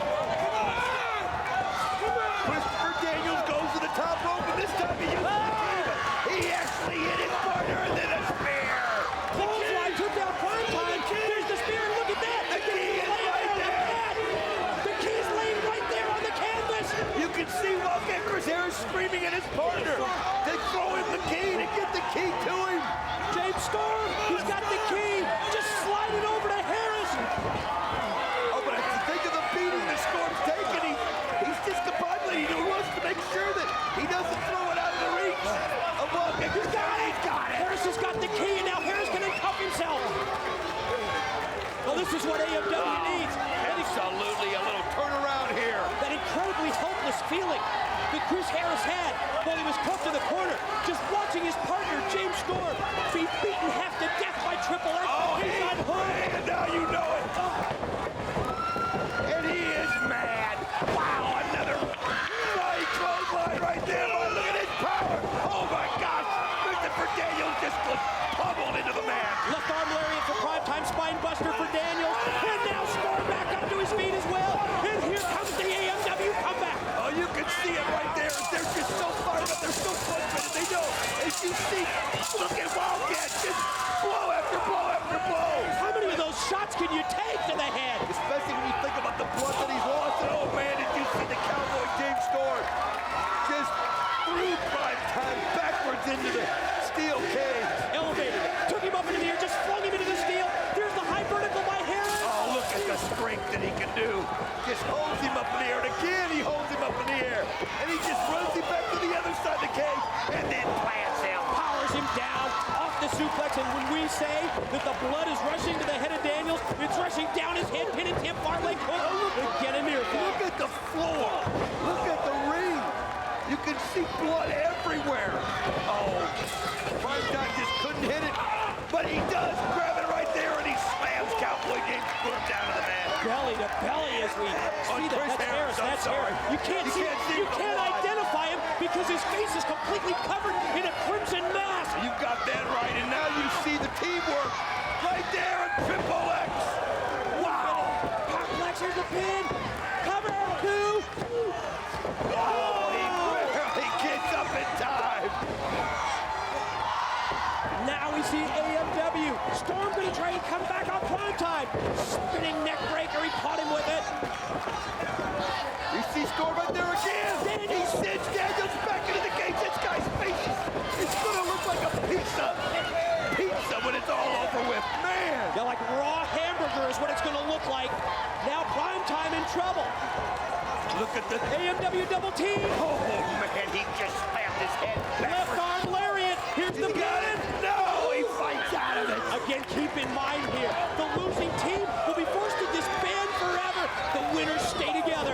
Oh, there's so much on the line right now. They all know that it's so close. As you see Daniels put him in the cage, and now, oh, Wildcat Chris Harris has got Daniels right where he wants him, but primetime comes in, and here comes the teamwork. All four of these guys work together so well as AMW is down. Harris slammed into the steel by both Daniels and primetime. Wait a minute, they've got a game plan. They've got strategy here. What's it going to be? They make the motion that it's time to put away AMW. What are they doing right here as you see? Oh, wait a minute. They're doing AMW's own move. They're going to go for the death sentence here. Death sentence. There he goes, and he ends it. Oh, that's just wrong. Penitent. Here's the cover. Here's two. He somehow kicks out of it. You gotta be kidding. It's a miracle. He kicked out at two. They tried to beat AMW with their own move with the death sentence, but no, AMW's still alive. They're not gonna let it happen. I cannot believe. I mean, that's just the, I don't know if it's the ultimate move of respect or respect, but did you notice? Daniels motioning to primetime. Oh. Don't go to the top rope. Go to the top of the cage, but Storm fights off Daniels. Oh, you can see right now, primetime's up there. Believe me, when you talk about being at the wrong place. Oh, look at this. Wow. He just slammed him from the top of the cage. Bobbed him off the top. Off the top of the cage. Good God. You've got to be kidding. Here's the pin. AMW. No. How in the world did primetime kick out of that? AMW just a split second away from forcing Triple X to break up for good. There is no way, but look at that right there. The Angel's wings from Christopher Daniels. To the cover. Oh, another 2 count. My God. They're going for everything. They're trying everything that they can. If they could just get that one blow. But when you've got all four in the ring right now, I mean, it's mayhem as you see Daniels going up the top. But we talk about high risk, but going to the top of this steel cage, it's the absolute ultimate when it comes to high risk wrestling. These two are fighting at the very top as you see Daniels who's just so good. Oh, look at this. They're both up there. Move for move. Look who's following him up to the top. You've got to be kidding. Look, wait a minute. Primetime climbing up right here. Oh, man, Daniels has got to be weak from loss of blood, but he's going on adrenaline at this point. No. Primetime trying to make his way across the top of the steel. Look at this. Folks, this is do not ever try this at home. What is Primetime doing? What is he doing? No way. He's not going to try and walk that table from up to the pin. No, he can't. He can't. He cannot. No way. No way. You got to be kidding. You got to do that again. That's one of the most incredible things I've ever seen in professional wrestling. Go Daniels going up top. Daniels heading to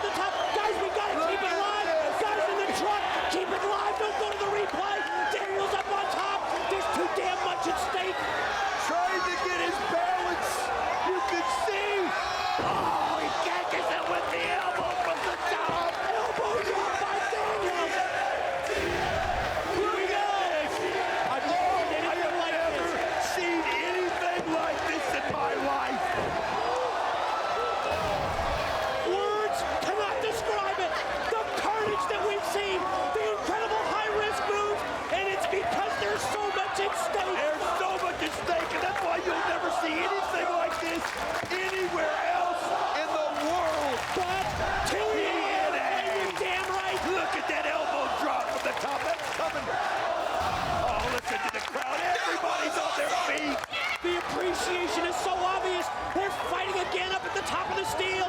Daniels, look at this. This Cowboy J Storm has got Daniels again in a predicament. Wait a minute, Storm looks like he's going to try and suplex him in. Here comes Prime Time as well. Here comes Harris from behind. They're just all fighting with everything. No way! No! Oh, God. The Tower of Doom from off the top of the steel. Storm with the suplex on Daniels. Prime Time with the electric chair. But Harris with the power bomb. It was the most effective move because from the top came Daniels all the way down, and that was the power bomb. God, we've got to see it again. Look, how much do they have left? Look at this, Daniels and Storm took the brunt of that because they were so high up right there. You see Daniels, the blood there from his forehead. You see the blood from Storm. Ladies and gentlemen, you are witnessing one of the most classic cage matches in the history of professional wrestling. And they're going nuts at Universal Studios in Orlando because they know what's at stake as well. Everybody's on their feet. Look at the Wildcat holding his ribs. There's no doubt he probably might have even broke one or two with everything that they've happened. But you know what? You can't think about that right now. You've just got to suck it up because if you lose, you're done as a tag team, and that's how these guys have made their mark. Went for the POD, but it was blocked. Wildcat wind up. Oh, he went for the catatonic, but it was countered. Oh, right into the cage. You talked about it earlier right at the outset, Don. You said they know each other inside out. That's exactly what we just have seen again. But you got to wonder, how can the mind even register after the things they've been through? After the blood loss.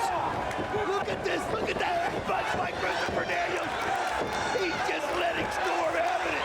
There's nothing. Words can't describe what we're seeing here tonight. Caught him with the knee coming in. It's the beautiful elbow shot. What a wild right hand that connected by Daniels. Four of the greatest wrestlers in one of the greatest matches in TNA history. You can say it because you're dead on. You hear the crowd chanting, best match ever. They've got to see something special here tonight. And so have you at home. Man. Look at this, unreal.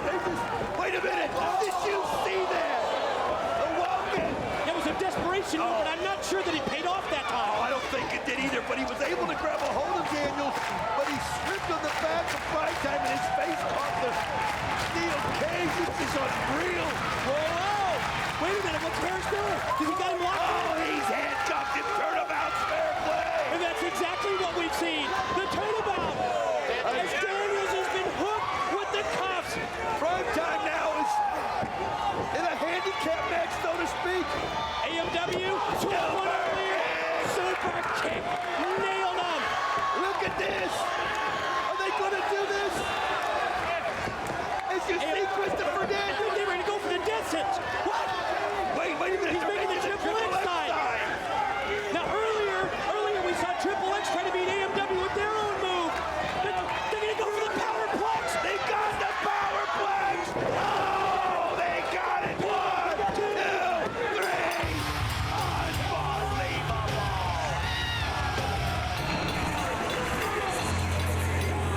We just saw AMW beat Triple X with their own move.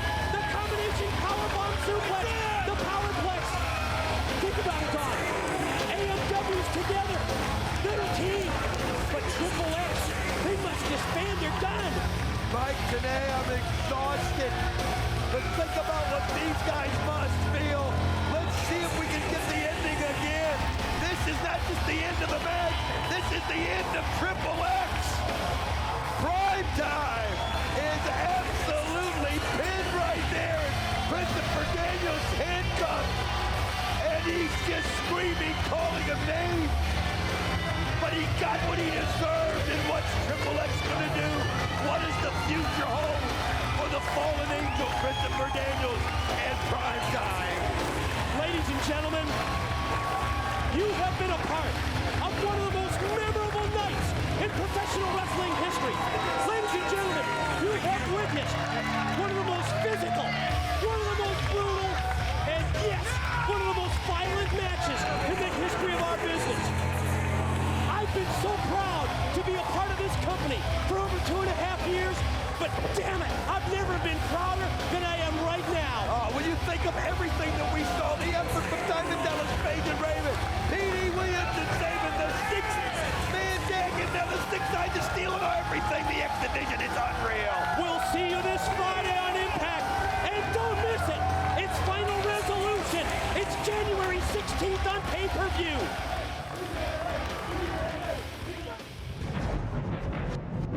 This has been a presentation of TNA Wrestling.